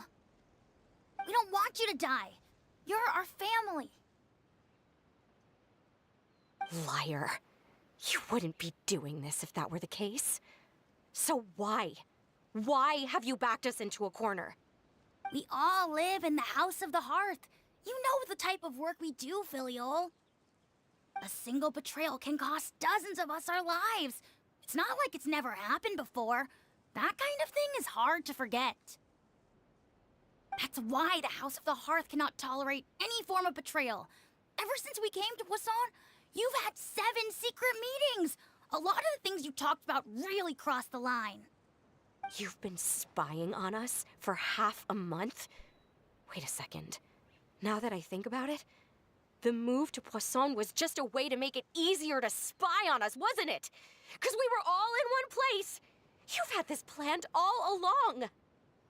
Filial, Nantoy, I'm sorry. I owe you both my life. I owe Clairvy too. If it weren't for all your help after I got poisoned, I wouldn't be standing here today. If this were any other situation, I would do anything to repay that kindness, even if it cost me my life. But rules are rules. I'm sorry. My hands are tied. Why? Why? That's enough, Filial. We made a mistake, and we should own up to it. We broke the rules, plain and simple. I'm sorry, Chapleau. Fultz. I'm sorry, Father. We accept our punishment. Anjir, merinding gue. Merinding. Chapleau, according to the rules of the House of the Hearth, how should these traitors be punished? All those who betray the house pay with their lives. Gue sampai nelan ludah anjir. And so it shall be.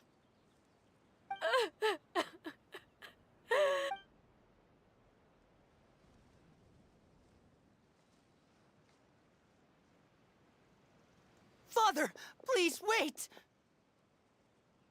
Something you want to say, Linny? Please reconsider, Father. What Filial and the others did, does it really count as betrayal? We all come from broken families. From the very first day we joined the House of the Hearth, we wanted nothing more than to make it a real home. But the truth is, none of us know what a real home should look like. I'm not saying I have all the answers. All I know is this. Killing Filial and the others may uphold the rules, but doing so will only bring us further away from being a real family than we've ever been. So please, Father, please reconsider. I agree with Linny. Father, please. Linny, you... I also agree with Linny.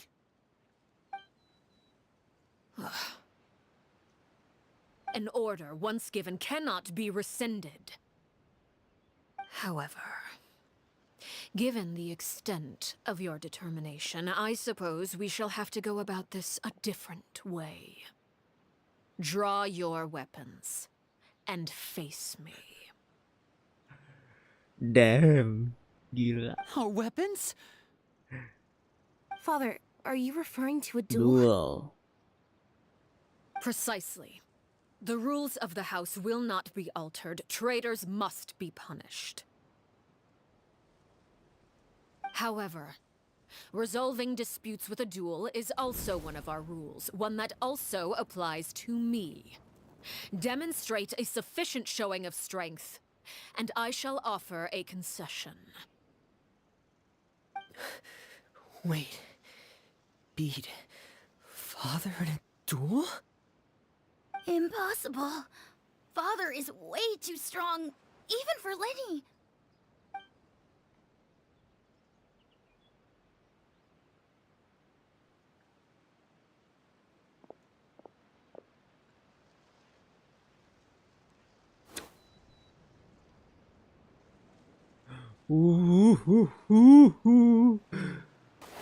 Membara panas.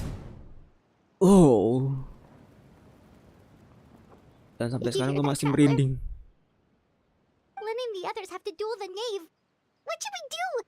Can they really win something like that? If they lose, those people from the house are really gonna be executed. Hey, are you listening?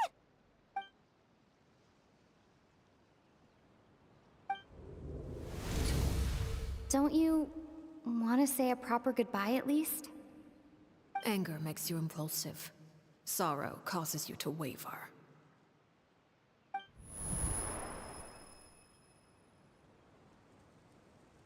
Oh. Oh.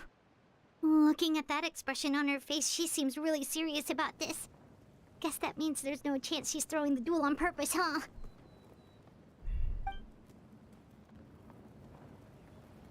Tidak mungkin sengaja mengalah, tapi When guests are around, families are often on their best behavior.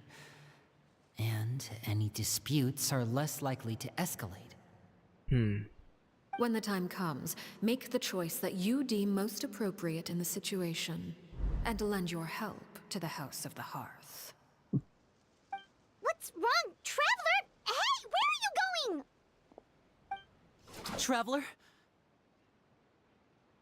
oh. Fatwa Harbinger You're keempat. asking to join the duel against the knave? I'll allow it. We do have a ready-made dueling ring at our disposal, after all. Ya, tentu. All I would advise is this. Keep a firm grasp on your weapon, and give it your all. Any less, and you may just lose your life. Oh, nyawamu melayang. Wow, ini nih. Bos Weekly Dingin Arlecchino. Oh, oke. Elegan.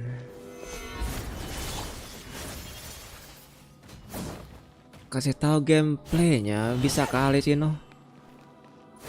Strike a pose with these rising flames. Kita nggak pakai karakter trial di sini. Nggak pakai Line, nggak pakai Linet, nggak pakai FiziNate. Gue cuma pengen lihat gameplaynya aja. Emang dia bisa ngebling memang.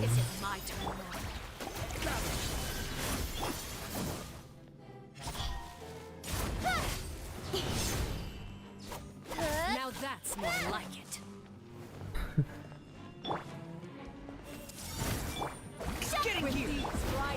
Primogems. Is it my turn now? With the fall of darkness, destruction shall rise. Oke, Salbon Offset dihapus. Berikutnya akan melakukan skelet. Watch out for Father's movements. Everyone hold hands. Incoming. Is it my turn now?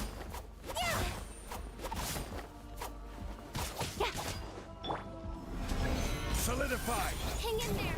Charge attack untuk mengimpul. Like a fly Menginterupsi. tangled in a web. Oh begitu. Gunakan charge attack-nya pas lagi nge-charge juga istilahnya lah. Not bad. You've proven to be a worthy opponent after all. Ayo Arlecchino.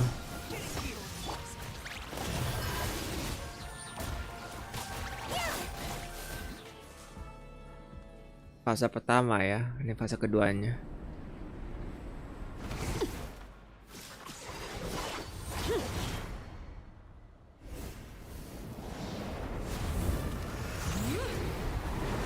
Anjir lah.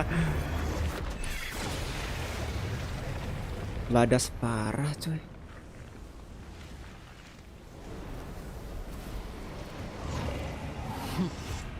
Center of the two world flames everywhere.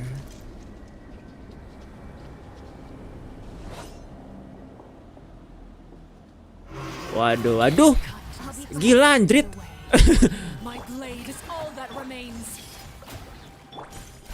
Kena bone of life. Gila, serangannya dia lancarin serangan laser gitu loh. Keren banget, jir.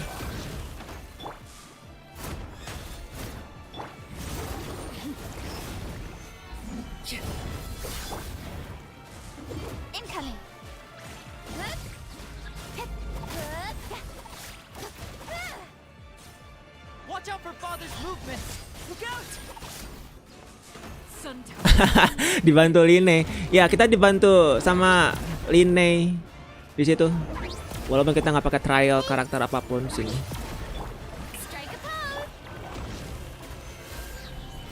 Mungkin kalau lebih lengkap. Oh, bentar. Ada cuplikan lagi kayaknya.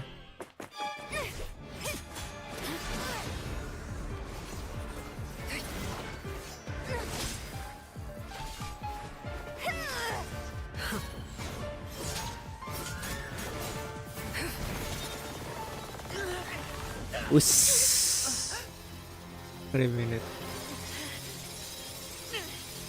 You should know better than to crowd in one place.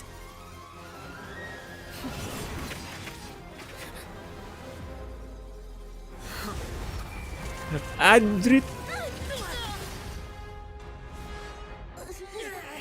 Oh, I know.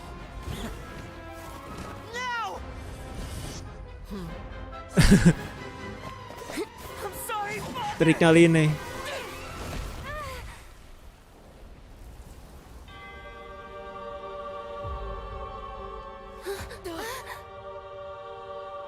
Sorry for what? This pitiful excuse for an attack.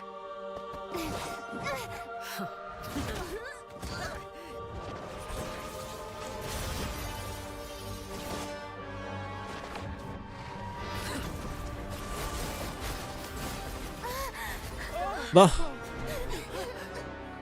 Langsung ke kunci mereka.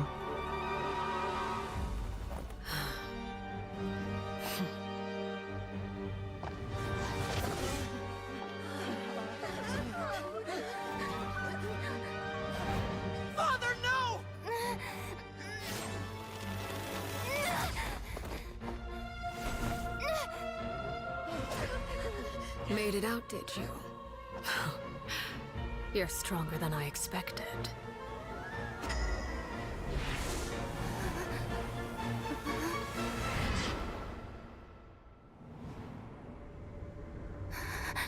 Wow. Crimson Moon. Bulan merah. Crimson Moon. Can't move.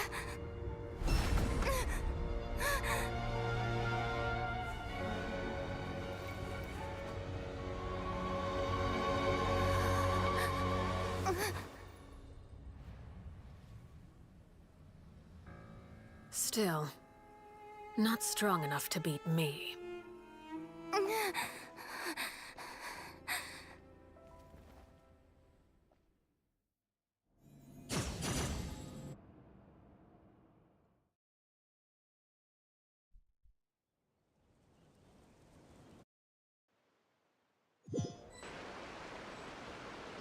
Animasinya GG juga, jir. Asli.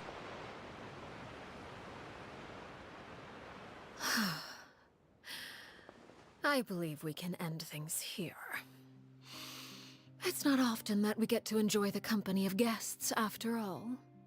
We wouldn't want things to get too out of hand.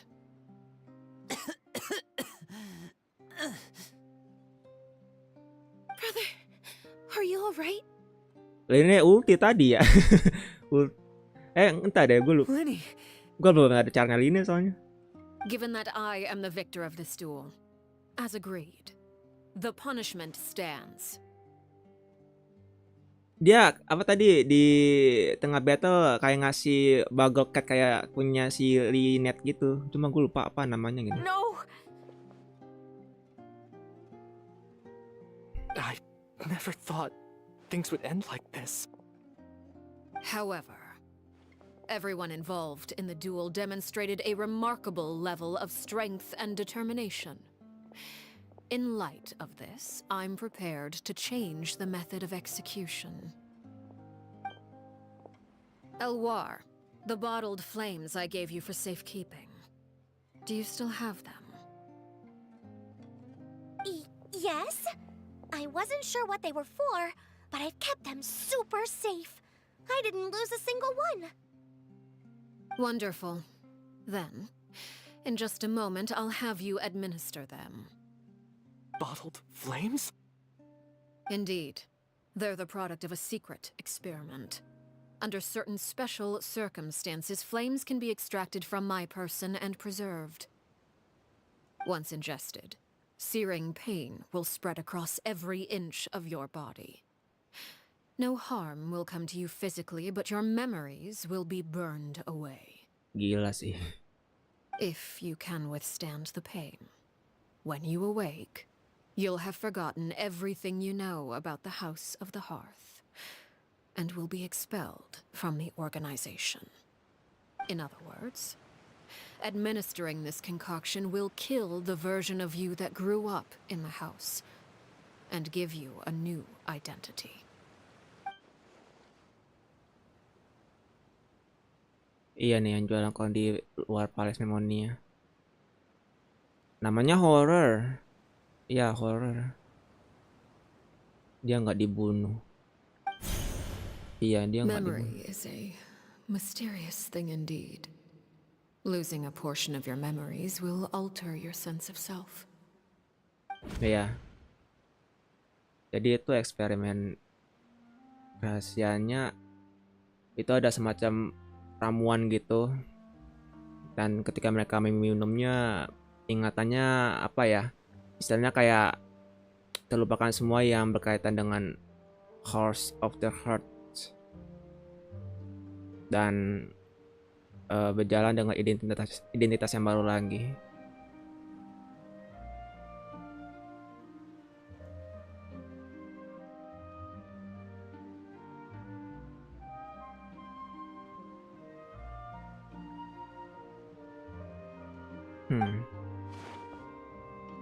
Yeah. So, you're just letting us go, Father? You misunderstand. Memories are extremely important. Once consumed by flame, the version of you standing before me will die, and our secrets will die with you.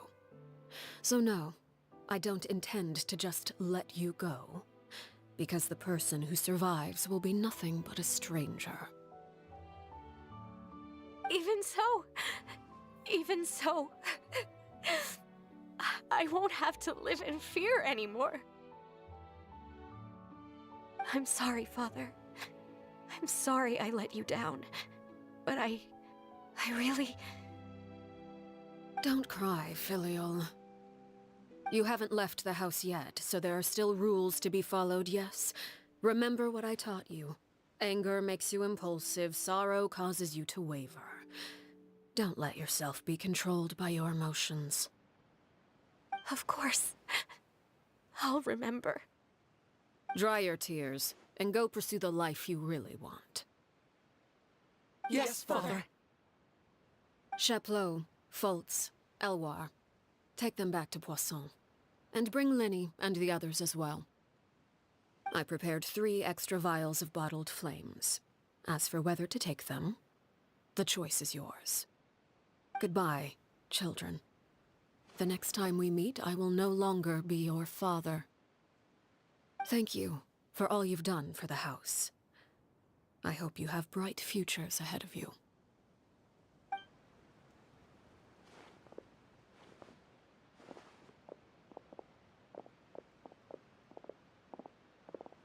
Father. Let's go.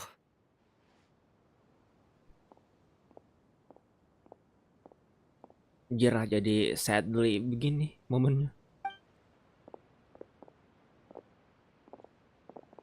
Here, grab my arm, Lenny. I'll help you walk back. Thank you. Oh iya, Kervi. Clairvy.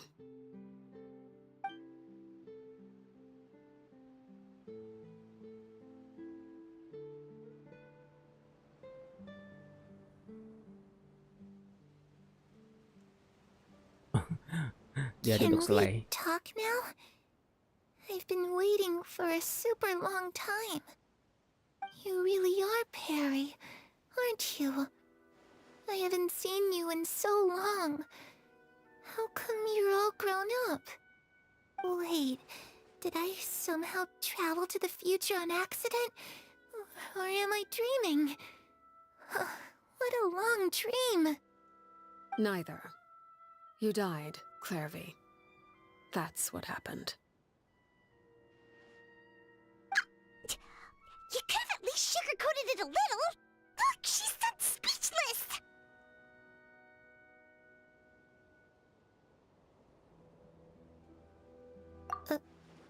Oh. Huh? That's it? You accepted it just like that? Yep. If that's what Perry says happened, then I believe her. Perry wouldn't lie to me. Plus, I don't really need to know why I'm like this. I'm more curious about what happens in the future. If you're a harbinger now, Perry, that means Mother is gone, isn't she? Can you tell me about it? I want to know what happened to her. And to me. You never stopped trying to defy fate. At first, no one believed you. You could only vent your frustrations to the moon. In fact, you often sought comfort in the night sky. You wanted to see the aurora, so one night we promised each other we would go to Snezhnaya to see it together. Later on, you tried to run away, but you were brought back each time. Mother spared your life, but it wasn't out of kindness. Instead, she decided to make an example of you by slowly torturing you over time. That way, the other children would know what happens to traitors. Still, you never gave up. Mother hoped that through ruthless duel after ruthless duel, she would be able to crown an ultimate victor among the children she raised.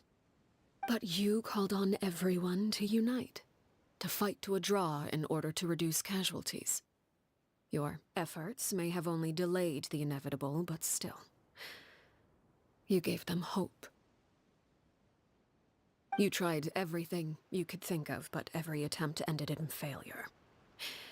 Still, you never turned your sword on Crucibina, and you never turned it on me.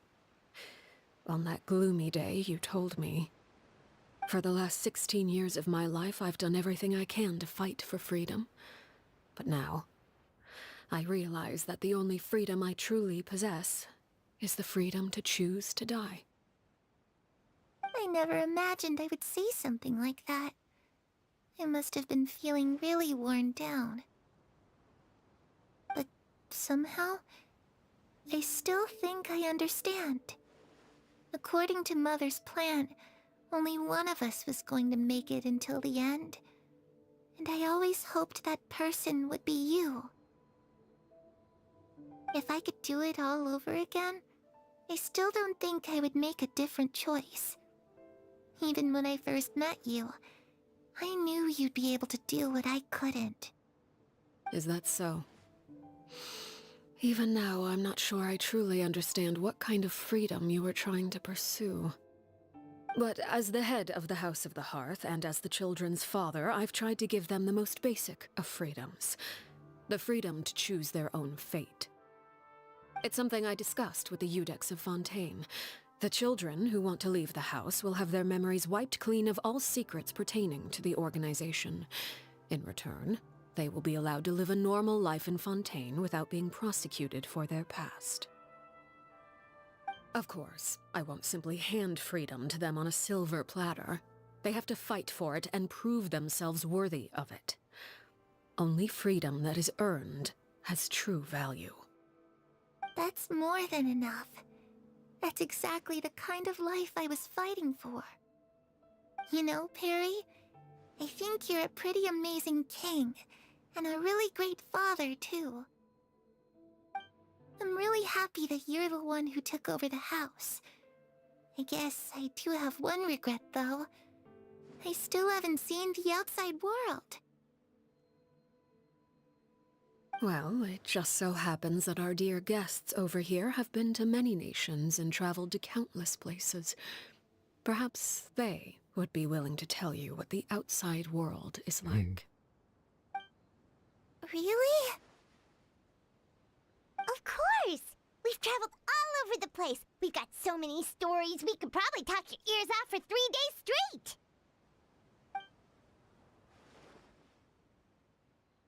Cerita tentang tanah dendron dan bangsa kebijaksanaan, bangsa keabadian elektro, bangsa kontrak Gale, bangsa kebebasan Nemo. Tentang dendro aja kali ya. I was always too afraid to skip Mother's fighting lessons. But at the academia, I bet you could do all sorts of secret things in class. Things that have nothing to do with studying. I'm just kidding.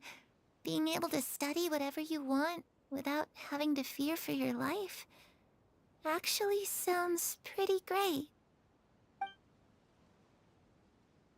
Tentang tanah elektro dan bangsa keabadian. Those yokai you mentioned, what do they look like?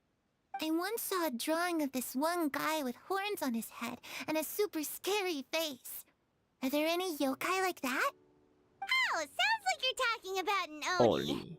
Yep, we've met one, and let Paimon tell you, they're not nearly as scary as they look. Cerita tentang tanah Geo dan bangsa kontrak. Ah, that's where Mora comes from. I never knew that before. If I had some Mora, I would buy 3 new dresses. One for me, one for Perry, and one for Mother.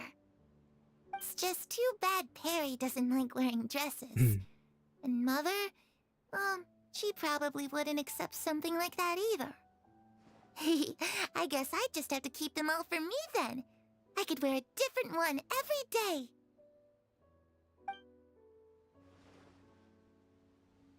You know, I used to dream of being a bard. Playing the lute while singing into the winds of freedom. Even if there was no one there to listen, I would have continued to sing no matter what.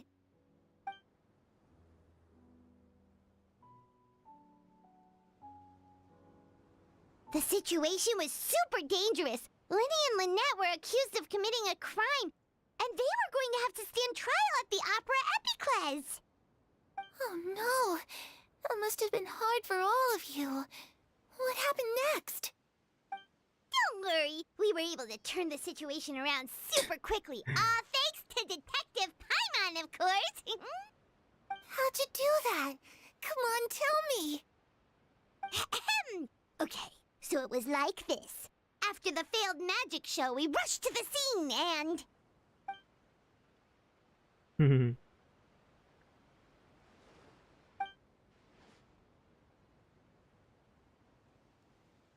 Shadows don't have the capacity to learn or grow.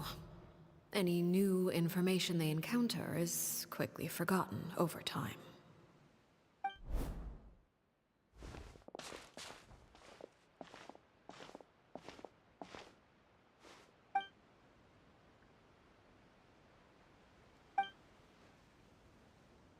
Hari sudah mau terbit. Oh. Clairvy, you've worked tirelessly from the shadows to overthrow the House of the Hearth.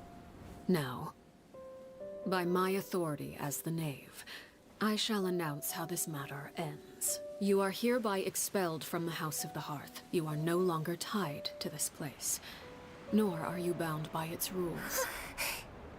You're saying that I can finally leave? I get to experience the outside world as well? Oh, I almost forgot.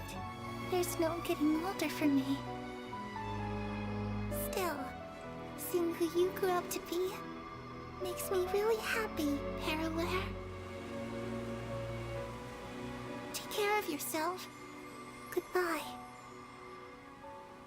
May we meet again someday.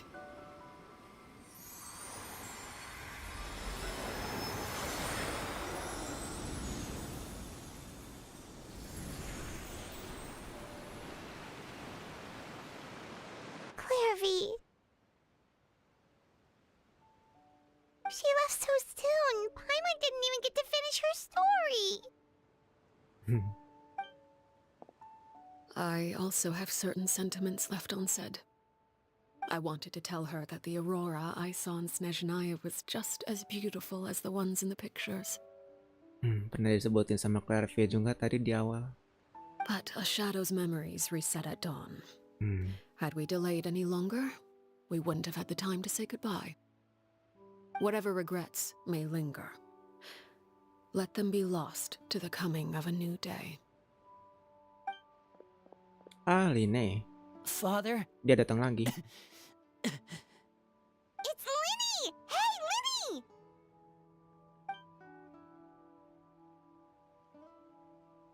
What is he doing back here? Let's go check it out.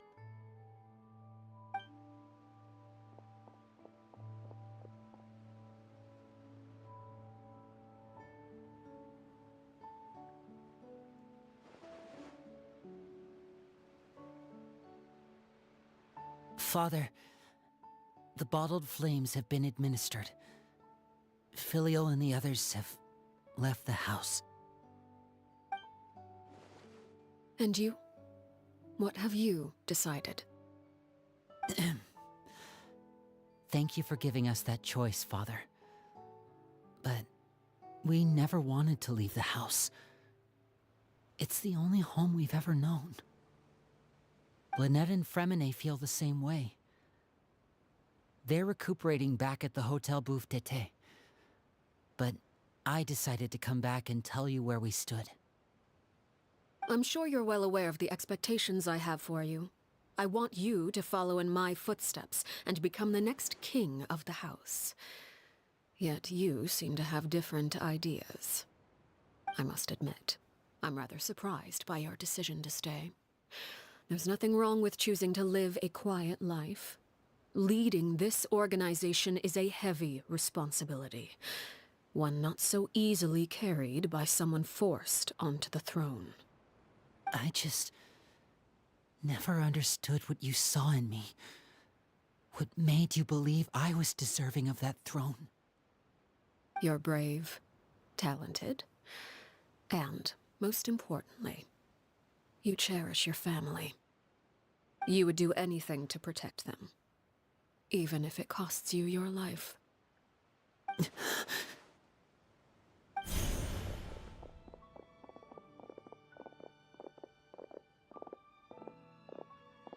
Speaking up back there was so brave of you, Linny. It's all thanks to you that we were able to convince Father to back down. You're a hero, Linny. Hero. Father is the real hero. Had Father gone all out during the duel, there's no way I would have walked away with my life. She must have had it all planned from the beginning, from the very moment she suggested a duel. I'm not deserving of that title. I'm not strong enough or smart enough. You're wrong. In my opinion, all you need to be deserving of the throne is conviction and the necessary strength to act on it. We may have different ideas of what it means to be a family, but you can hardly be said to lack conviction. What you truly lack is strength. For someone of your talent, though, that's something that will come with time. Even without that strength, you still chose to face me in a duel, even though the odds were stacked against you. That capacity to honor your convictions is what I truly see in you. Father. No one knows what the future holds, what tragedy or triumph may be in store. Being at the head of this organization requires the strength of will to face whatever comes. Caution will only hold you back. If reaching a certain standard were required to go after what you want, I would never have succeeded in killing my predecessor.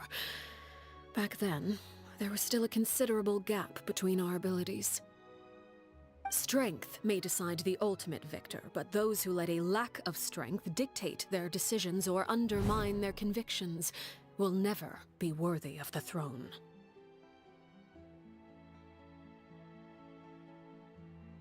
I understand, Father. Thank you. Children must grow up to surpass their parents.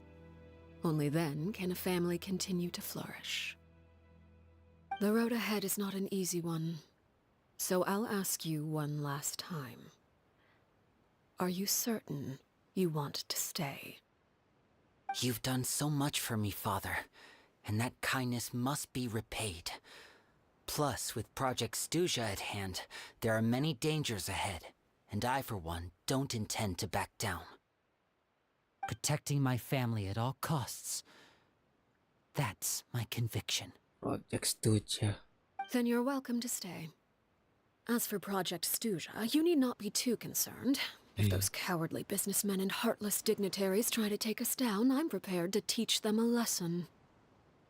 Having members who longed for the light was our organization's last weakness. With those members no longer among our ranks, the House of the Hearth is like a spider hiding in the shadows. We need only wait for our prey to come to us. At present, our imperative is to use their plan to our advantage. In doing so, a crimson moon shall rise amid the frigid blizzards of winter. No demonstration of loyalty shall go unrewarded, and no sacrifice shall be in vain. As for the two of you, whether we meet again as friend or foe, I'll remember the camaraderie we shared in this moment. No matter how arduous the journey ahead, I hope we both reach our desired destination.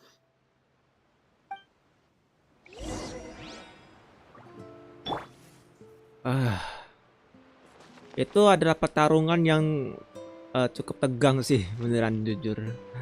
Gara-gara gua tadi ngeliat aksi animasinya tadi, Ale lawan Lumin, Line, FiziNate sama Linet juga ikut bertarung di sini, membantu kita juga ya.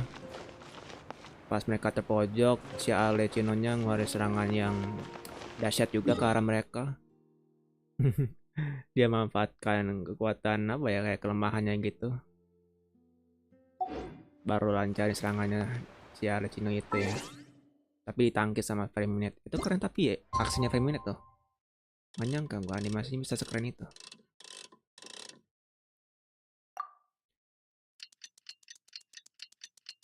Udah gitu si Line-nya dia ngeluarin skill tipu sulapnya itu ya, kartunya itu teman-teman. Dan akhirnya si FiziNate sama Linet-nya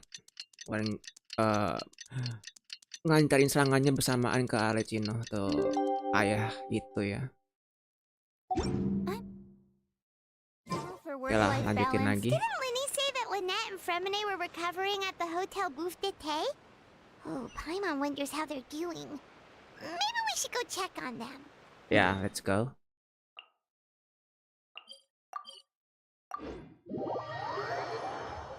Kita udah mau masuk ke akhir ceritanya quest story Arlecchino. Di bawah ini.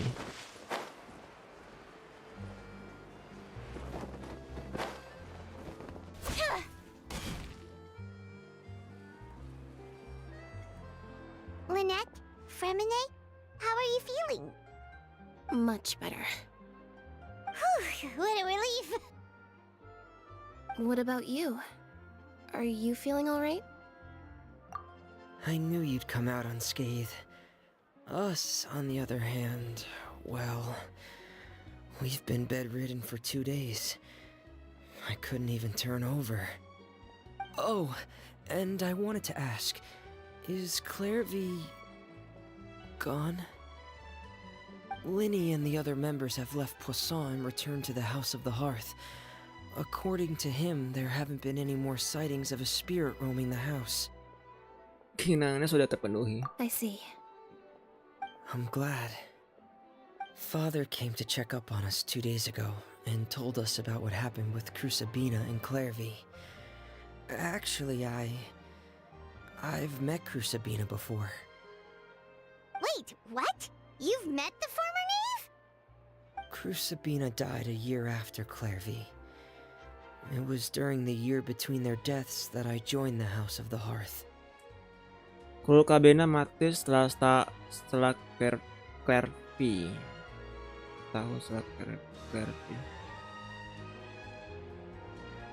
Crusabina had an extremely cruel and radical way of doing things. While she was alive, the atmosphere in the house was suffocating. When I joined, though, the experiment she valued so much had already come to an end, and all the people involved, dead and injured alike, were gone. Crusabina never talked about the past with us newcomers.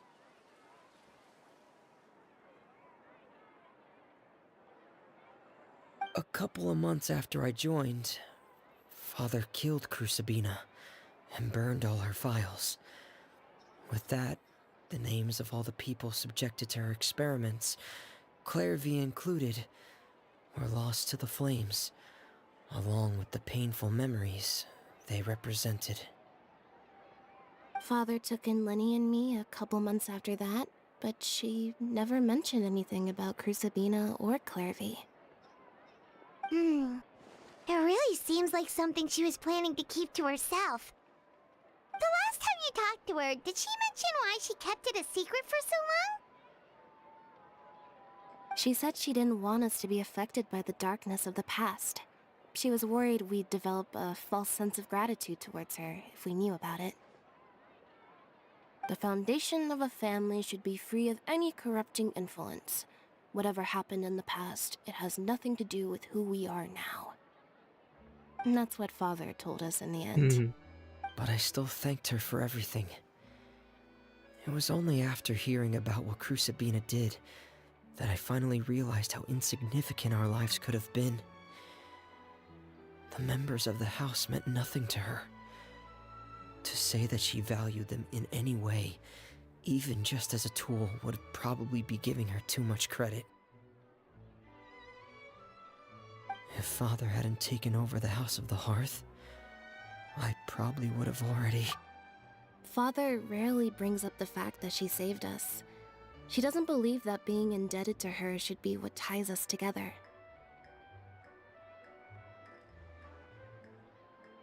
But even if we didn't owe her anything, we would still choose to stay. Because this is our home. We may have arguments or times when we feel wronged. Some people may even choose to leave. But as long as Father is here, we will always have a home. Whether the path before us is bathed in sunlight or shrouded in shadow, we'll follow Father wherever she chooses to go. So I wanted to say thank you for helping us make it through this crisis. Without your help, we could have lost a lot more along the way. Oh, we didn't do anything, really. Of course. You're welcome anytime. Are Filial and Nantoy okay? I actually saw them at a cafe this morning. They didn't recognize me. From what I could tell, they were drinking coffee and talking about one of the operas that started running recently. They seemed happy. If I had to take a guess, I would say they finally found the kind of life they always wished for. Phil dan Nintwell ya udah dapat kehidupannya masing-masing. Bakat ramuan dari hasil eksperimen rahasianya itu ya. Yang dibuat sama Arlecchino. Oke lah teman-teman, questnya udah selesai. Gua tapi penasaran dengan demonya Arle. Coba gua lihat, coba gua pengen tahu dulu nih gameplaynya Arlecchino. Gua tuh baru tahu sedikitnya aja gitu. Tapi kalau dari buildnya Arle, gue udah cukup mengerti. Mungkin dari segi mekanismenya aja cukup pelajari. Oke. Arle, udah gue duga dia pakai fragment of harmonic whim sih. Kalau disingkat jadi apa tuh? FHW. FHW. Udah kayak mobil.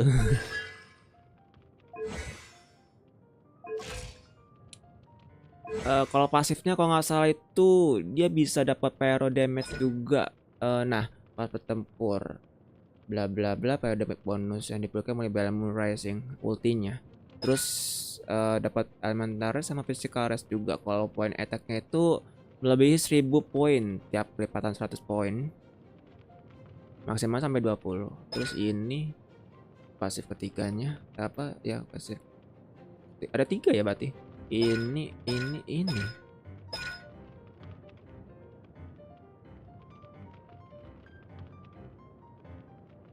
Biasanya yang paling iya sih, nggak bisa dipulihin oleh party lainnya gitu ya, atau ally ya kayak Bennett atau Barbar itu nggak bisa dia ya. Cuma hanya bisa dipulihkan lewat Moon Rising atau ultinya. Blood Depth Directive. Gua harus baca skillnya dulu kalau gitu.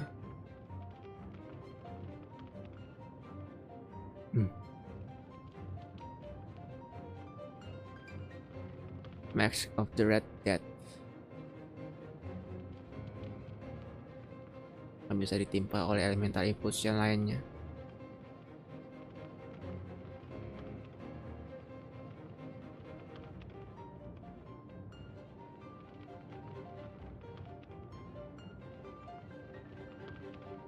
Saat mengenai musuh,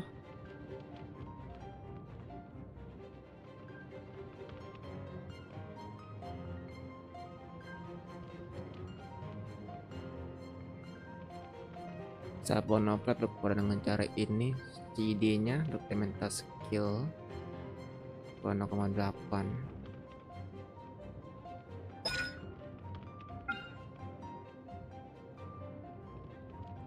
Udahnya 30, gila, setengah menit. Tapi pas kalau nggak salah kemampuan ultinya bisa nge-refresh skillnya. Coba ya, bla bla bla, ngapakkan sayap, menyerap dan membersihkan Blood Death Directive di sekitar. Oke. Tuh, jadi elemental skillnya is us. Bakal refresh.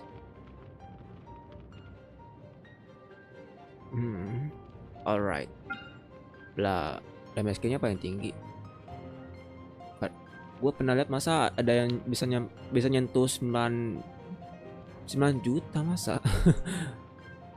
Atau 999.999 itu angka apa ya? Angka teranjim bagi gue. Oh, konsumsi energi 60. Cooldown-nya 15 detik. Kecepatan cooldown-nya ya. Ini 30 detik skillnya. Blood Depth Directive. Tebasan, oke. Demeturi. Oke. Blame Moon, Blood Fire, Blame Moon Rising, Blame Moon, Blood Fire, bla bla bla bla bla bla. Musuh diantaranya. Okay.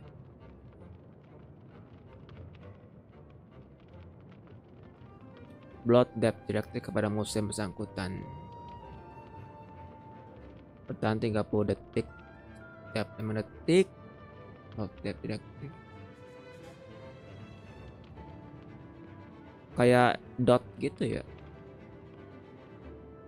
Kayak di buff. Iya kayak di buff dot gitu ya.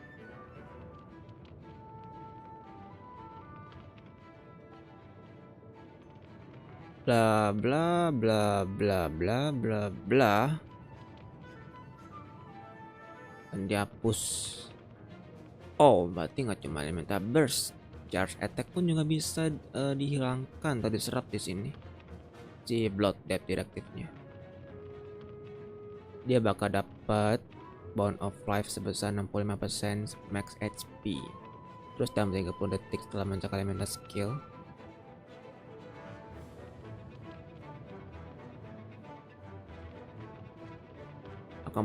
Akan mengulangi durasi berlangsung dan batas maksimum Bound of Life yang diberikan oleh Blood Depth Directive. Oh ya, bentar, pasifnya satu lagi belum kebaca. Blood Depth Directive memiliki ciri khas sebagai berikut. Saat musuh memiliki Blood Depth Directive, kok jadi blok sih? Saat musuh memiliki Blood Depth Directive yang diberikan oleh Arlecchino sendiri dikalahkan,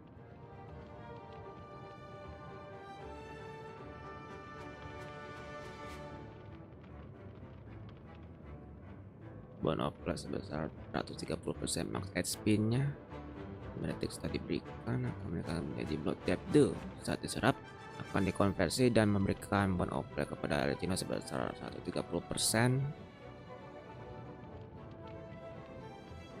Nilai pemulihan Bound of Life yang diciptakan dengan cara di atas tidak akan bisa melebihi batasan awal All is Us.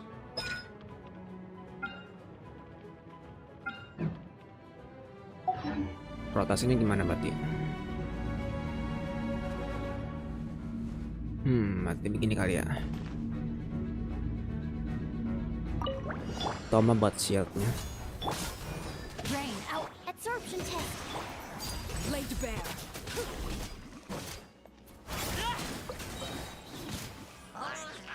Enhanced animal module 75. Let me weave you a burst. Here's backup. This is where I fall. Overruled.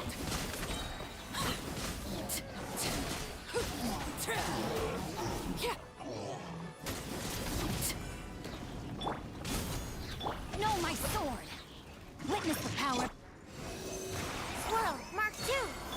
Everlasting as the moon. Coba dong. Lagi. Penasaran nih. Supporting fire. Transfixed.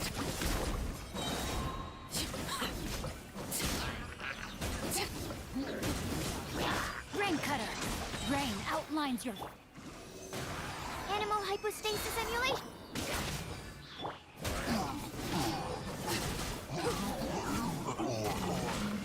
Witness my rise. Gila tipis banget.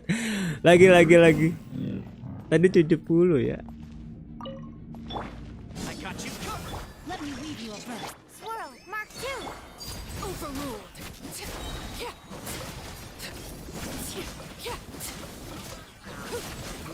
This is where you fall.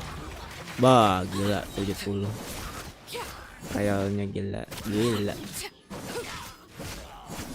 Animal test 63. Witness the power of the rock. Huh? Here's backup. Fire it up. Animal hypostasis emulation. Witness my rise. 87. Anjim sih.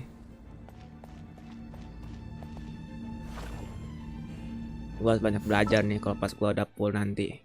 Oke lah kalau gitu gua cukupkan dulu ya teman-teman ya. Untuk karakter lainnya nanti kayak Line sama FiziNate nanti gue coba sambungkan lagi di video berikutnya ya. Di video Genshin Impact berikutnya nanti. Terus sama quest dunia yang di Remuria itu nanti gue coba sambungkan lagi. Terakhir itu di mana ya? Quest Remuria. Oh, di Sea of apa ya, Begon apa ya, lupa gue. Namanya tuh apa, gue harus sering-sering mainin questnya biar gue inget tuh tempat. Tapi waypointnya udah kebuka semua sih, sama apa namanya, quest story-nya itu ya, areanya udah nggak ada item lagi. Kita gue coba sambung lagi di video berikutnya aja ya.